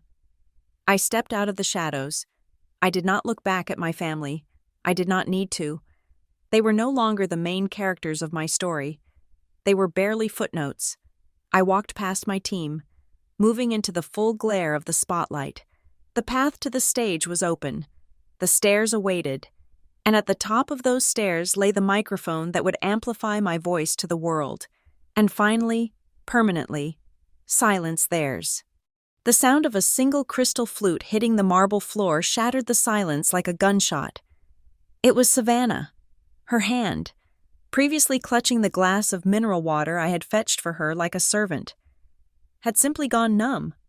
The glass did not just fall. It slipped from a grip that had lost all neurological command. It struck the polished stone and exploded, sending shards of crystal and splashes of water skittering across the hem of her pink tulle dress. In any other context, a dropped glass at a gala of this magnitude would have drawn irritated glances or a swift cleanup crew. At that moment, it was the only sound in the universe. It was the punctuation mark to the sentence Marcus Kane had just finished speaking.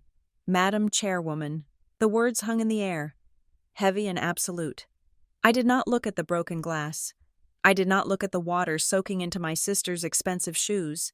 I handed my own glass to Elena, who took it with the solemnity of a ceremonial offering. I ran my hands once down the front of my black trousers, smoothing invisible creases, and unbuttoned the top button of my blazer, allowing it to hang loose and relaxed. Then, I began to walk. I did not walk toward the tech booth. I did not walk toward the exit. I walked toward the stairs that led to the central stage. My team, the Elite Six, fell into step behind me. They did not lead me anymore. They flanked me. They formed a phalanx of protection and power. A visual signal to the room that the hierarchy had been irrevocably altered. The crowd, which had parted for them moments ago, now parted for me. I saw faces I recognized, competitors who had tried to buy me out, politicians I had lobbied, bankers who held my debt. I saw the dawn of recognition in their eyes. They looked at the sound girl in the black turtleneck and suddenly saw the bone structure, the eyes, the terrifying calm that they had seen across boardroom tables for the last 5 years. I ascended the stairs. The sound of my loafers on the hollow wood of the stage was amplified by the acoustics of the room. Step, step, step. Each footfall was a nail in the coffin of the persona I had worn for a decade. I reached the center of the stage. I stood behind the podium, which was made of reclaimed glass from the site's original excavation. I placed my hands on either side of the microphone. I looked up at the control booth. The booth where my mother thought I belonged, and gave a subtle nod to the team up there. The massive LED screen behind me, a canvas of technology that spanned 3 stories high and 50 feet wide, flickered to life. It did not fade in gently. It blazed. The background was a deep, velvety black. In the center, glowing in a stark, clinical white, was the logo of Vestra Dynamics, the geometric abstraction of a building rising from the earth. And below it, in letters tall enough to crush a man, appeared the text, Etta Ridgefield, Founder and Chief Executive Officer. A collective gasp went through the room. It was not a gasp of surprise. It was a gasp of reorientation. 500 minds were simultaneously rewriting their internal narratives. The reclusive Vance, the woman in the shadows, the daughter in the mud. They were all the same person, but I was not looking at the crowd. I was looking at table 42.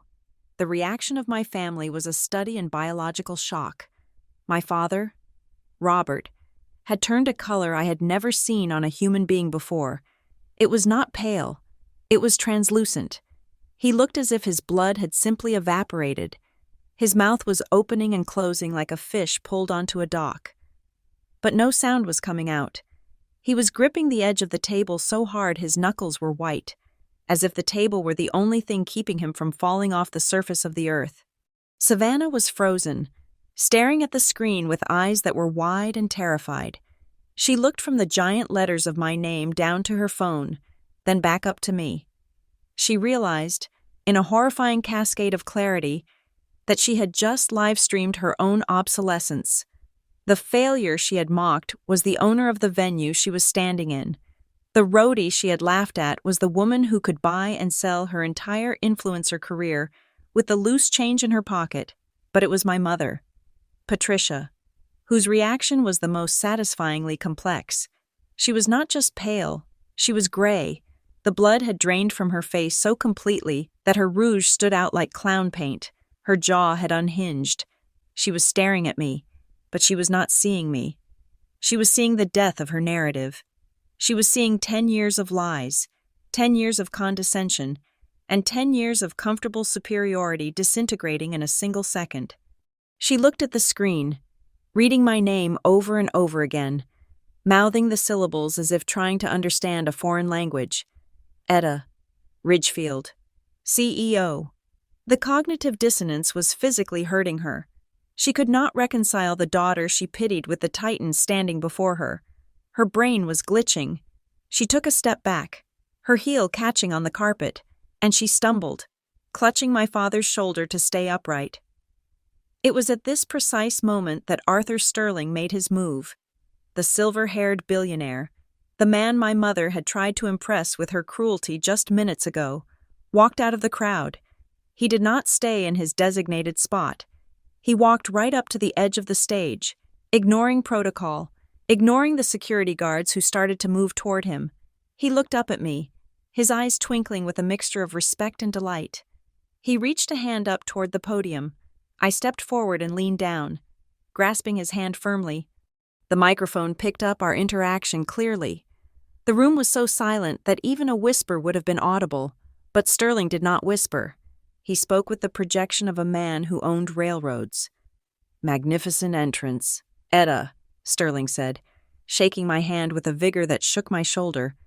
"Truly magnificent, and I must say, the branding is impeccable." He turned slightly, angling his body so that he was looking at me, but his voice was directed straight at table 42. "I was just speaking with your mother," Sterling announced, his voice carrying to the back of the hall. "She showed me a photograph of you from the site survey last month. You know, the one where you are knee-deep in red clay." My mother flinched as if he had thrown a stone at her. "I must admit," Sterling continued, his tone conversational but his intent lethal, "I was confused at first. I thought, why is Patricia showing me a photo of the CEO doing soil density tests? But then I realized she was boasting. She was showing me that you are the kind of leader who inspects her own foundations. Most CEOs sit in ivory towers, Etta, but you put on the boots, you get in the mud, you make sure the geology is sound before you pour $1 billion of concrete into it." He paused, letting the words sink in. He looked directly at my mother, who was now trembling. "That photo is not a picture of failure, Patricia," Sterling said, his voice dropping to a register of deadly seriousness. "It is a portrait of competence. It is the reason I invested $200 million in this company, because Etta Ridgefield knows what lies beneath the surface." The silence that followed was absolute. It was a masterstroke. In 3 sentences, Arthur Sterling had taken my mother's weapon, the photo she had used to humiliate me, and turned it into a crown. He had redefined the narrative publicly. The mud was no longer dirt. It was dedication. The boots were no longer a sign of poverty. They were a symbol of industry. My mother looked down at her phone, which was still clutched in her hand. She looked at it with horror, as if it had suddenly turned into a live grenade. The caption she had written about trying hard in manual labor now read like the ravings of an idiot who did not understand the genius of her own child. She had tried to paint me as a peasant, and instead, she had accidentally revealed herself as a fool who could not recognize a queen even when she was born in her own house. A murmur went through the crowd. Heads turned toward the Ridgefield table. They were not looking with pity anymore. They were looking with derision. They were whispering, "Did she really not know? How could a mother be that out of touch?" She tried to mock the owner of the building. My mother shrank under the gaze of the elite. She seemed to physically deflate, losing 3 inches of height. She looked at me, her eyes pleading, begging me to say something, to save her, to tell everyone it was a joke. I stood up straight. I released Sterling's hand. I looked at her. I did not smile. I did not frown. I simply looked at her with the cold, impassive regard of a skyscraper looking down at an ant. I turned back to the microphone. I took a breath. The air in the room tasted sweet. It tasted like ozone and victory. "Welcome," I said. My voice was not the quiet, deferential voice I had used to take their drink orders. It was a voice that had been trained in boardrooms and construction sites. It was deep, resonant, and commanded instant obedience. "Welcome to the Ecospire," I continued, my gaze sweeping over the audience, deliberately bypassing table 42 as if it were empty space. 10 years ago, I left this city with nothing but a duffel bag and a belief that architecture is more than just shelter. I believed that a building could be a living thing. I believed that we could build vertically without sacrificing our connection to the earth. I paused. The camera flashes were blinding, a strobe light of validation. "There were those who told me I was not a builder," I said, allowing a small, sharp edge to enter my tone. "There were those who told me my interests were dry, unfeminine, unworthy. They told me to smile more. They told me to marry well. They told me that my place was in a parlor, not a pit." I saw Savannah flinch. I saw my father look down at his shoes. "I did not listen," I said. "I built anyway. I built Vestra Dynamics in the silence. I built it while others were sleeping. I built it while others were partying. I built it while others were worrying about the appearance of success rather than the substance of it." I gripped the podium. Tonight is not just about a building. It is about a new era for Chicago. It is about sustainable density. It is about a future where we do not just inhabit the city, but we heal it. The Ecospire generates 100% of its own energy. It recycles 90% of its own water. It is a fortress of the future. I leaned in closer to the mic, and it belongs to me. The crowd erupted. It was not polite applause. It was a roar. It was the sound of 500 people realizing they were in the presence of a conqueror. They cheered for the building, yes, but they cheered louder for the story. They cheered for the muddy boots. They cheered for the woman who had tricked them all and then revealed herself to be the strongest person in the room. I stood there, letting the applause wash over me. It felt like rain after a long drought. I looked down at the front row. Table 42 was a tableau of ruin. My mother was slumped in her chair, weeping into her napkin, not tears of joy, but tears of humiliation. My father was staring blankly at the wall, perhaps calculating just how much money he had lost by alienating me. Savannah was frantically typing on her phone, likely trying to delete the live stream, trying to erase the evidence of her own stupidity. But it was too late. The internet is forever. I did not feel sorry for them. The part of me that used to crave their love, the little girl who cried over a broken model house, was gone. She had died in that garage 10 years ago. The woman standing on the stage was made of steel and glass. I was structural. I was load-bearing. And I was finally, completely, alone at the top. And the view was spectacular. The applause following my declaration of ownership was a physical wave. a wall of sound that washed over the stage and crashed against the back walls of the atrium. I let it wash over me, standing perfectly still, my hands resting on the cool glass of the podium. For a moment, I allowed myself to feel the vibration of it in the soles of my shoes. It was the sound of validation, a currency I had been starved of for 3 decades, but I was not finished. The applause began to subside, tapering off into an expectant silence. The audience sensed that the show was not over. They saw the glint in my eye, the slight, dangerous curve of my lip. They knew, instinctively, that the other shoe was about to drop. I leaned into the microphone.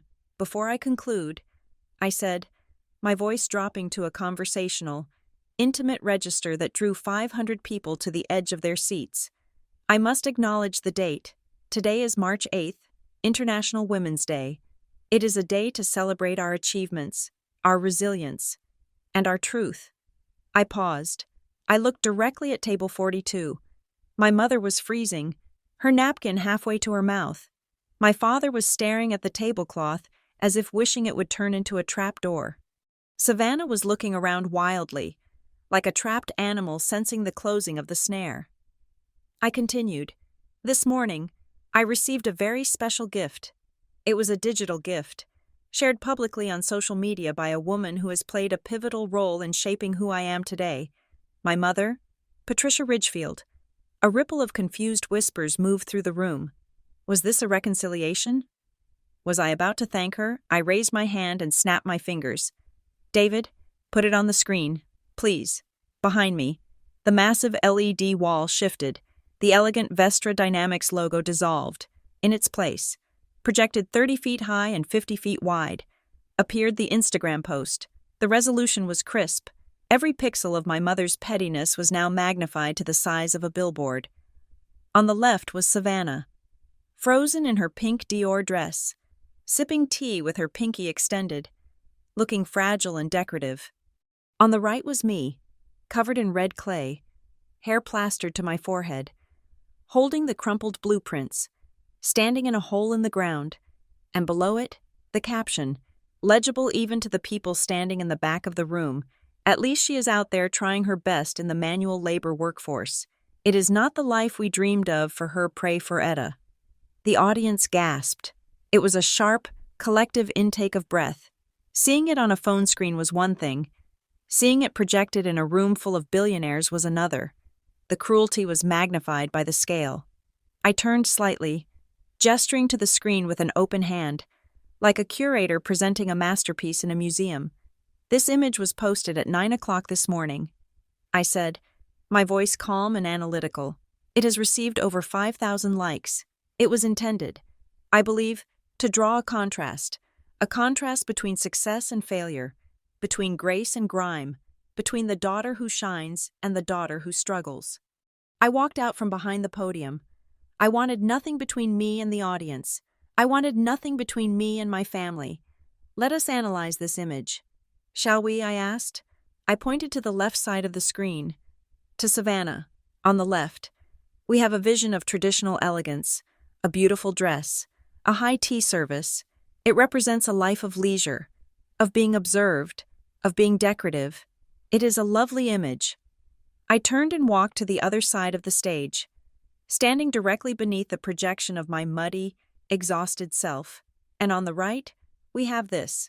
I looked up at the giant image of myself. Most people who saw this photo today saw a woman who had fallen through the cracks. They saw dirty boots and assumed poverty. They saw manual labor and assumed desperation. My mother's caption certainly encouraged that interpretation. She asked you to pray for me because I was digging in the dirt. I turned back to the crowd. I locked eyes with the mayor of Chicago. But context is everything. I pointed a finger at the red clay in the photo. That dirt I am standing in, that is not just mud. That is distinct red clay soil, specific to the bedrock of this particular district. And I'm not standing there because I was hired to dig a hole. I took a step forward. I am standing there because I was conducting the final load-bearing test on the foundation of the building we are standing in right now. A murmur of realization rippled through the front row, and that hole I continued, my voice rising in power, that muddy, dirty hole. That is a parcel of land I purchased 14 months ago. I bought it with my own capital. I did not inherit the money. I did not marry into it. I earned it by building things that do not fall down. I paused for effect. The purchase price for that patch of dirt was $45 million. Cash. The number hung in the air. 45 million. I saw the color drain out of my mother's face in high definition. She looked as if she had been slapped. Her mouth opened, but no words came out. She looked at the screen, then at me, realizing that she had publicly mocked me for standing on a fortune she could not even comprehend.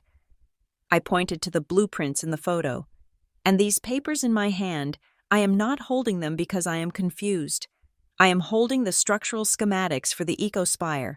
I am holding the intellectual property that I created, which is currently valued at $800 million. I walked back to the center of the stage. So, when you look at this photo, do not see a girl who failed to be a princess. See a woman who owns the castle. The room exploded. It was not just applause this time. It was a roar of delight. The people in this room were predators, yes, but they respected power, and they loved to kill. They understood exactly what I had just done. I had taken a public humiliation and transmuted it into the ultimate flex. I waited for the noise to die down. It took a full minute. When silence returned, I looked directly at table 42. My mother was shrinking. She was trying to make herself small, pulling her wrap around her shoulders as if she were cold. Savannah was trying to hide behind my father's shoulder, but the table was round and there was nowhere to go. My father looked like he was having a cardiac event. I smiled. It was a genuine smile. I want to say thank you to my mother. Patricia Ridgefield. I said, my voice sweet and deadly. For what? For free marketing. I gestured to the screen again. Before this morning, the ecospire was a business news story. But thanks to your post, Mother, thanks to your attempt to garner sympathy for your failed daughter, you have made this project go viral. You gave us a human interest angle that my marketing team could never have manufactured. You showed the world the grit behind the glamour. I pulled out my own phone from my pocket. My team tells me that in the last 10 minutes, since the start of this presentation, the narrative online has shifted. I tapped the screen and pretended to read. The hashtag Real Success is currently trending #1 in Chicago and #3 nationwide. People are reposting your photo. Mother, but they are not praying for me anymore. They are asking where they can buy the boots. I looked at the crowd. So, thank you. Mom, you always wanted me to be successful. You just did not realize that success looks like work. The ovation that followed was deafening. It was primal. The media pit, located to the right of the stage, went into a frenzy. The flashbulbs erupted like a strobe light storm, blinding in their intensity, but they were not pointing at me. They were pointing at table 42. The photographers sensed the blood in the water. They swung their long lenses toward the Ridgefield family. I watched from the safety of the stage as my family was consumed by the very attention they had spent their lives craving. Savannah, who usually lived for the camera, held her hand up to block her face. She was crying, her mascara running in dark streaks down her cheeks, ruining the perfect face she had spent hours painting. She turned away, burying her face in my father's sleeve, but the cameras caught at all the shattered glass on the floor, the stained dress, the utter defeat. My father was trying to wave the photographers away, shouting something that was lost in the noise, looking impotent and small. And my mother, Patricia Ridgefield, sat frozen. She could not hide. She was paralyzed by the sheer magnitude of her error. She looked up at the giant screen, where her own words were still projected, mocking her. Pray for Etta. The irony was a physical weight crushing her into her chair. She slowly turned her head and looked at the stage. She looked at me. Across the 50 feet of space that separated us, our eyes met. I saw a dozen emotions war for dominance on her face. Fear, regret, anger, but mostly shock. She was looking at a stranger, She was realizing that the daughter she had dismissed as dry and unlovely had outgrown her universe entirely. She was realizing that while she was playing checkers at the country club, I had been playing three-dimensional chess with the city skyline. I did not look away. I held her gaze, and then I smiled. It was not the polite, deferential smile I had given her for 30 years. It was not the apology I used to offer for my existence. It was the smile of the winner. It was a smile that said, I did this without you. I did this in spite of you, and you can never, ever touch me again. I raised my hand in a small, almost imperceptible wave. I saw her lip tremble. She looked down, breaking the contact, unable to bear the weight of my victory. I turned back to the audience. Enjoy the evening, I said, and welcome to the future. The lights on the stage cut to black, leaving the giant screen glowing for 1 second longer, just long enough for the image of the muddy boots to burn itself into the retinas of everyone in the room before the Vestra Dynamics logo returned. I walked off the stage. My team was waiting for me in the wings. Elena was checking her tablet, her face illuminated by the blue glow. Etta, she said, her voice shaking slightly with excitement, you broke the internet. Our server traffic just spiked by 4,000%. The pre-sales for the residential units, we just sold out the top 10 floors in the last 5 minutes. Good, I said, taking the water glass back from her. What about the Ridgefields? Security is asking if you want them escorted out, Marcus Kane said, leaning on his cane, a rare smirk playing on his lips. No, I said, taking a sip of water. Let them stay. Let them sit there while everyone congratulates me. Let them watch the rest of the party from the sidelines. I want them to see every handshake. I want them to see every deal being signed. That is cold, boss, David said, handing me a towel to wipe my forehead. No, David, I said, looking back through the curtain at the ballroom where the waiters were now circulating with champagne, and where my family sat in a small, isolated island of misery. That is business. I checked my watch. It was 8:30. Now, I said, smoothing my blazer. Who is ready to sign some contracts? My team surrounded me, and we moved deeper into the backstage area, leaving the past behind us on the cutting room floor, where it belonged. The adrenaline that had sustained me through the speech began to recede, leaving behind a cold, crystal-clear clarity. The gala was still raging in the atrium behind me, a roar of networking, champagne toasts, and the clinking of silverware that sounded like a distant ocean. But I was done with the noise. I walked down the long, carpeted corridor that led to the private VIP exit at the rear of the Ecospire. My team trailed a few paces behind me, a silent phalanx of support. Marcus Kane's cane tapped a rhythmic beat against the floor, a sound that usually signaled the end of a negotiation. I reached for the crash bar of the exit door, ready to step out into the cool Chicago night and breathe air that didn't smell of hypocrisy. But the door did not open, or rather, it was blocked from the other side. I stopped. I saw the shadow of movement through the reinforced glass. The door was yanked open from the outside, but not by my security team. My family stood there. They had circled around the building, bypassing the main exit to ambush me at the private loading zone. They looked like the survivors of a shipwreck who had washed up on a hostile shore. My father's tie was undone. Savannah's mascara was a Rorschach test of humiliation smeared across her cheeks. My mother was clutching her clutch so tightly, her knuckles were skeletal. They did not look ashamed. They did not look apologetic. They looked furious. My father, Robert Ridgefield, stepped forward, blocking my path to the waiting limousine. His face was a map of broken capillaries and bruised ego. He pointed a shaking finger at my chest.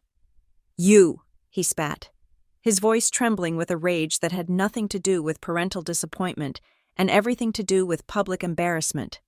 How dare you? I stood perfectly still, my hands clasped loosely in front of me. Hello, Father.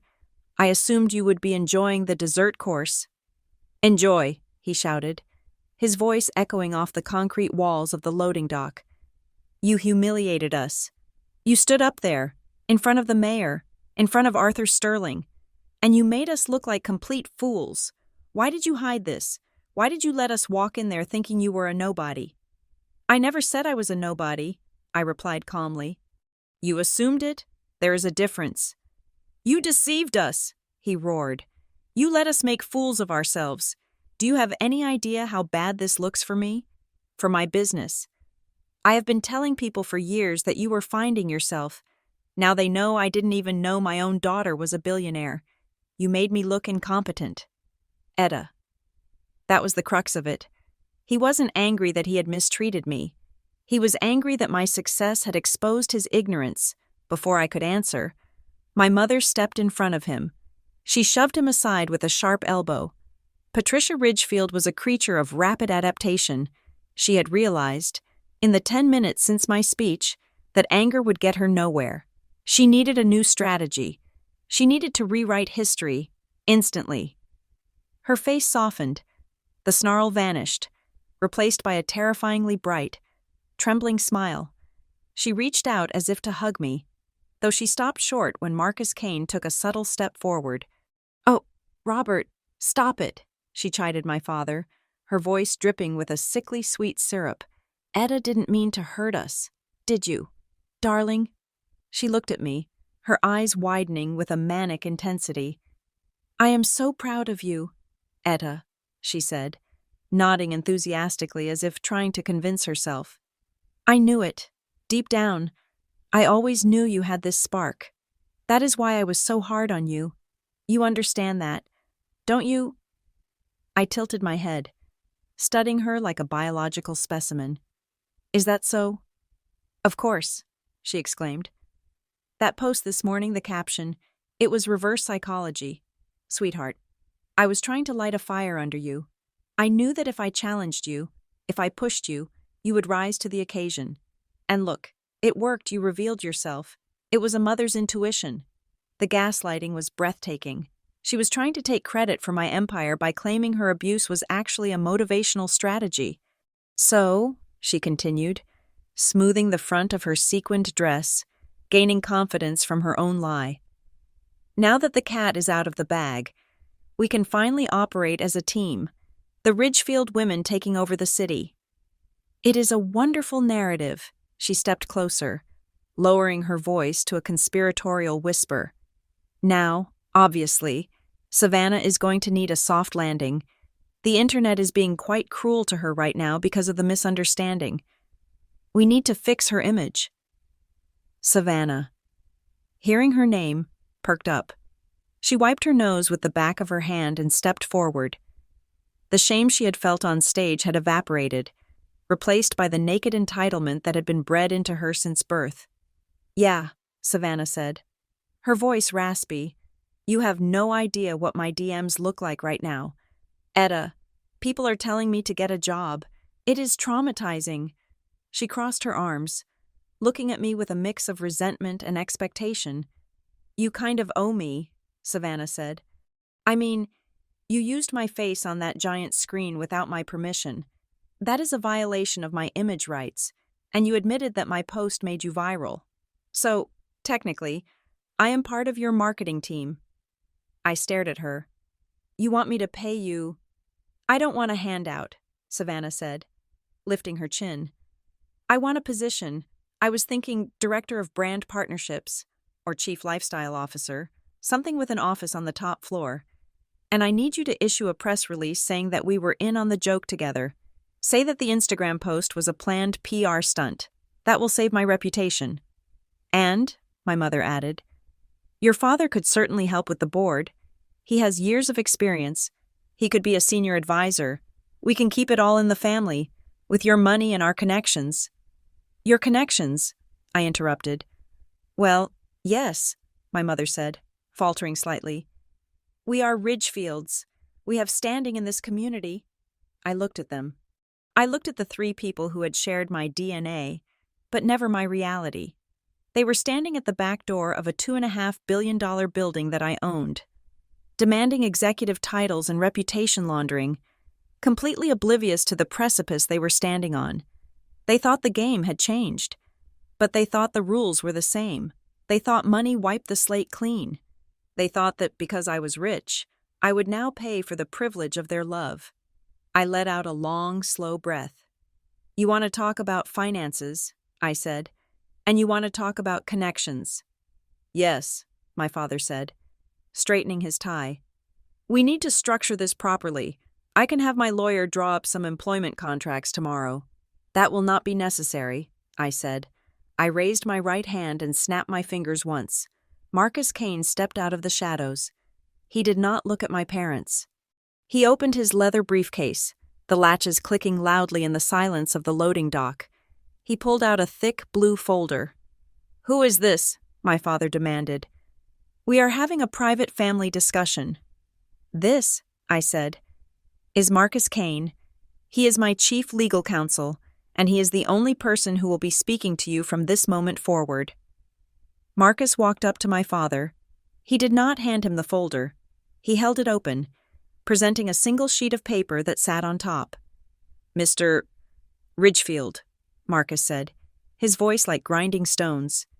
Mrs. Ridgefield, this is a formal cease and desist order, effective immediately. It prohibits you from using the name Vestra Dynamics, the name EcoSpire, or the name of Etta Ridgefield for any commercial or promotional purpose if you mention your daughter in another social media post, press interview, or public appearance. We will sue you for defamation and emotional distress. Sue us? My mother laughed nervously. Etta, do not be dramatic. We are your parents. We are also, Marcus continued, flipping the page, the holders of your debt. My father froze. What? The Ridgefield family estate. Marcus read from the document. Has been technically insolvent for 7 years. You have 3 mortgages on the Wisteria Lane house. You have maxed out 11 credit cards. You have outstanding loans with 4 different private banks. That is private information, my father sputtered, his face turning gray again. How do you know that? We know, Marcus said, because for the last 5 years, those debts have been serviced by a blind trust called the Archway Foundation. My mother blinked. The Archway Foundation, that is the charity that gave us the grant for maintaining historical legacies. They pay the mortgage. We won an award. There is no award, I said softly. They turned to look at me. The Archway Foundation is a shell company, I said. I established it 5 years ago. I am the sole donor. The silence that followed was heavier than the concrete above us. You, my father whispered, you have been paying the mortgage. And the credit cards, I said, and the country club dues, and the lease on Savannah's BMW. Savannah looked at her car keys as if they were burning her hand. I knew you were drowning, I said, my voice devoid of emotion. I knew Father made bad investments in '99. I knew you refinanced the house to pay for Savannah's debutante ball. I watched you sinking. And even though you treated me like dirt, I didn't want you to be homeless. So I paid for it, quietly, because I knew if I gave you the money directly, you would refuse it out of pride, or you would take it and demand more. You knew, my mother stammered. All this time, you let us treat you like a failure while you were paying for our dinner. Yes, I said. I thought eventually you might change. I thought maybe, if I kept you afloat, you would find some grace. But today proved me wrong. I looked at the folder in Marcus's hands. The charity stops tonight, I said. What? Savannah shrieked. You can't do that. How am I supposed to pay for my apartment? I have a lease. I suggest you get a job, I said. I hear the manual labor workforce is hiring. It is honest work. Etta, please, my father said, panic finally breaking through his arrogance. You can't just cut us off. The house the bank will foreclose in 3 months without those payments. Then sell it, I said. Downsize. Live within your means. Experience the reality you have mocked for so long. But we are family, my mother cried, tears streaming down her face, real tears this time, the tears of a parasite losing its host. You can't do this to family. I am not doing anything to you, I said. I am simply stopping what I was doing for you. I am letting you stand on your own 2 feet. Isn't that what you always wanted for me? Independence. I nodded to Marcus. He closed the folder and handed a smaller envelope to my father. This contains the termination notice for the trust, Marcus said, and a restraining order. If you attempt to contact Ms. Ridgefield at her office or her home, security will intervene.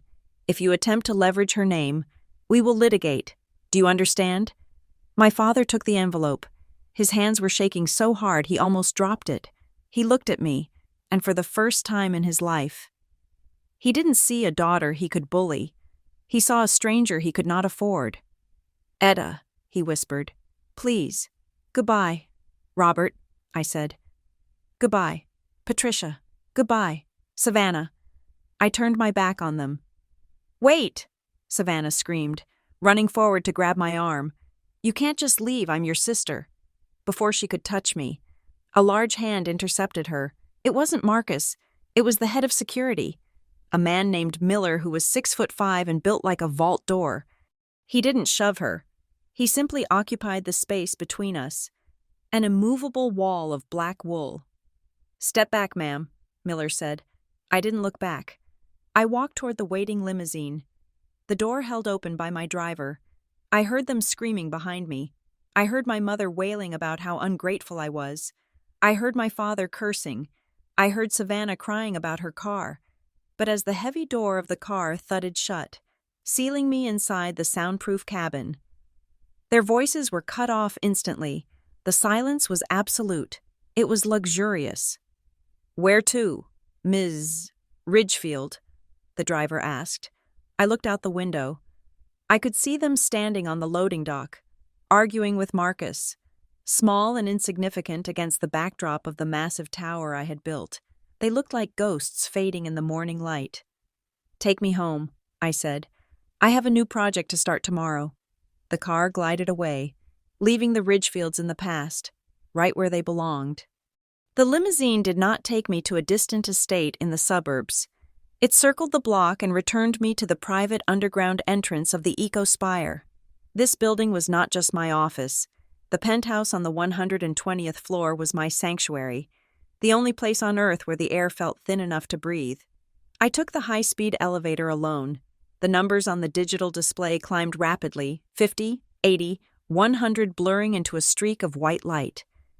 With every floor I ascended, the heavy, suffocating weight of the past hour seemed to shed from my shoulders, peeling away like old skin.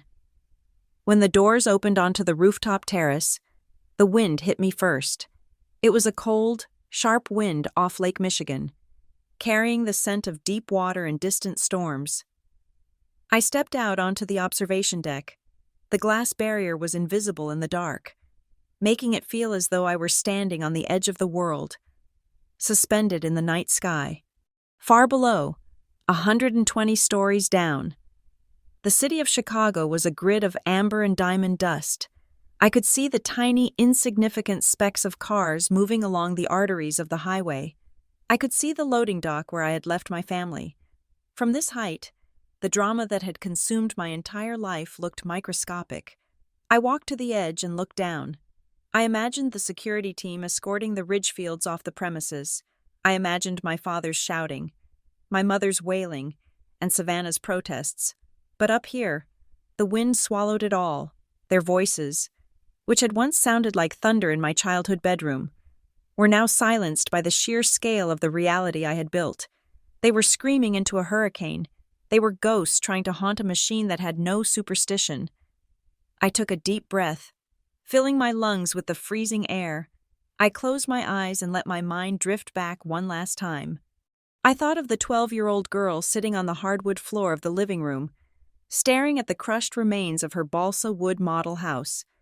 I remembered the sharp pain in her chest, the feeling of being small, of being disposable, of being less valuable than a plastic trophy spray-painted gold. I visualized her clearly. She was wearing her oversized glasses and her paint-stained t-shirt, crying silently so she wouldn't disturb the perfect atmosphere of the house. I spoke to her in my mind. Look up. I told her.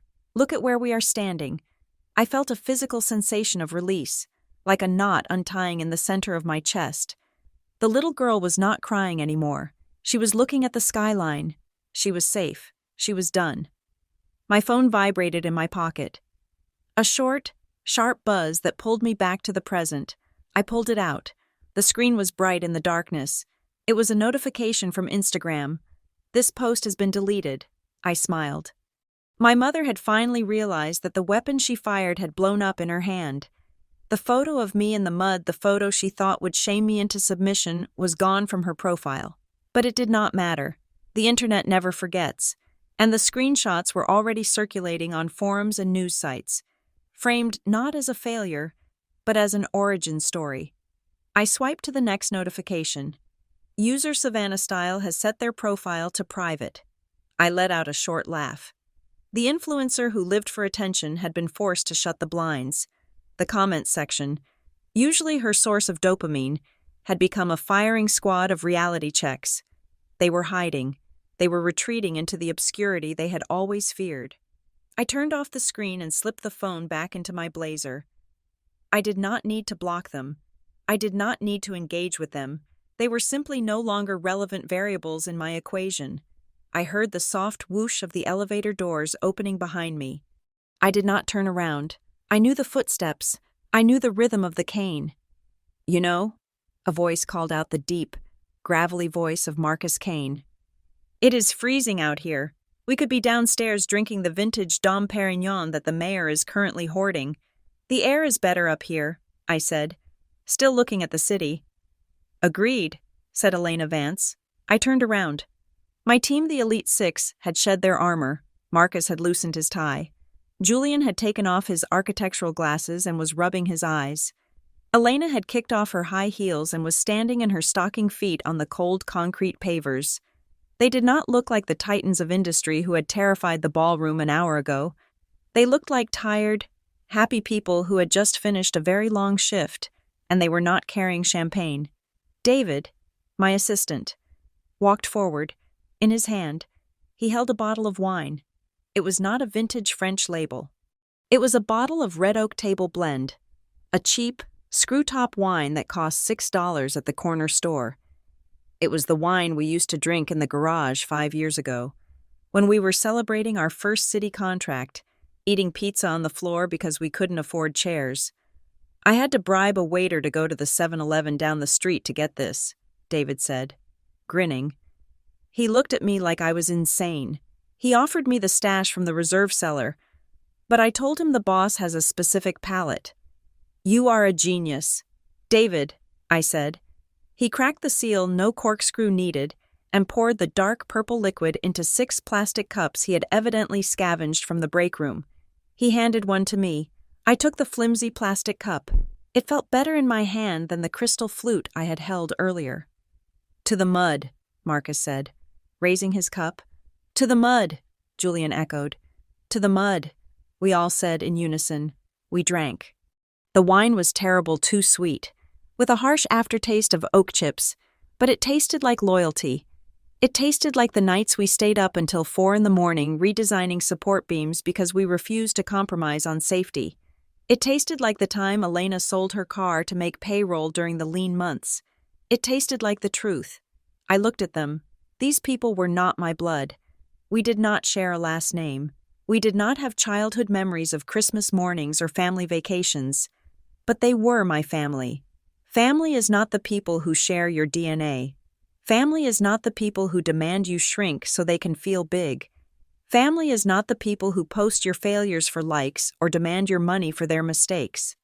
Family are the people who stand next to you when you are knee-deep in the clay. Family are the people who hand you a brick when you are trying to build a wall. Family are the people who see you covered in sweat and dirt and tell you that you look like a leader. "So," Elena said, leaning against the glass railing, "what happens now?" "The Ridgefields are gone. The debt is canceled. You are officially the scariest woman in Chicago. What is the plan for tomorrow?" I looked out at the city. I looked at the dark patches in the grid, the neighborhoods that had been neglected, the infrastructure that was crumbling, the potential that was waiting to be unlocked. I felt a surge of energy, electric and infinite. Tomorrow, I said. We start phase 2. Phase 2, Julian groaned, though he was smiling. I haven't even finished the drawings for the West Wing. Phase 2 is not a building, I said. Phase 2 is the district. We are going to revitalize the entire South Sector.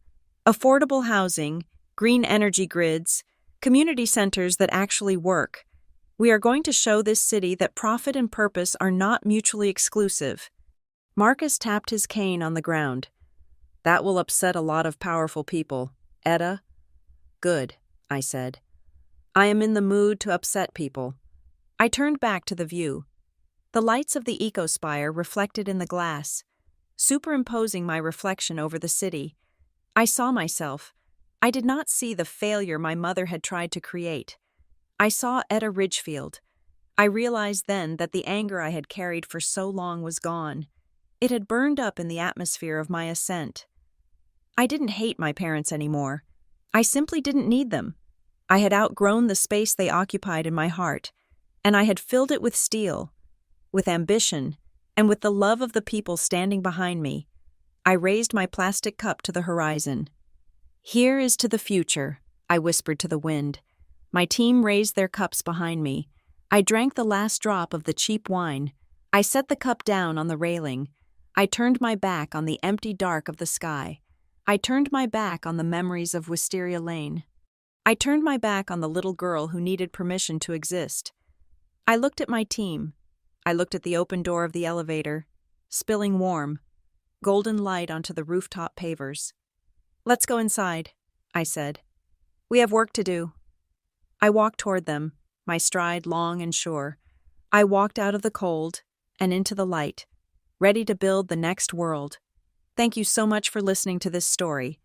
I hope you enjoyed the journey of Etta Ridgefield as much as I enjoyed writing it for you. It is a reminder that sometimes the best revenge is simply becoming exactly who you were meant to be. I would love to know where you are tuning in from today. Are you listening from a busy city like Etta, or somewhere quiet? Please let me know in the comments below. I read every single one of them. And if you want to hear more stories like this, please make sure to subscribe to the channel Sunday Drama Stories, like this video, and hit that hype button to help this story reach more people who might need a reminder of their own strength. See you in the next story.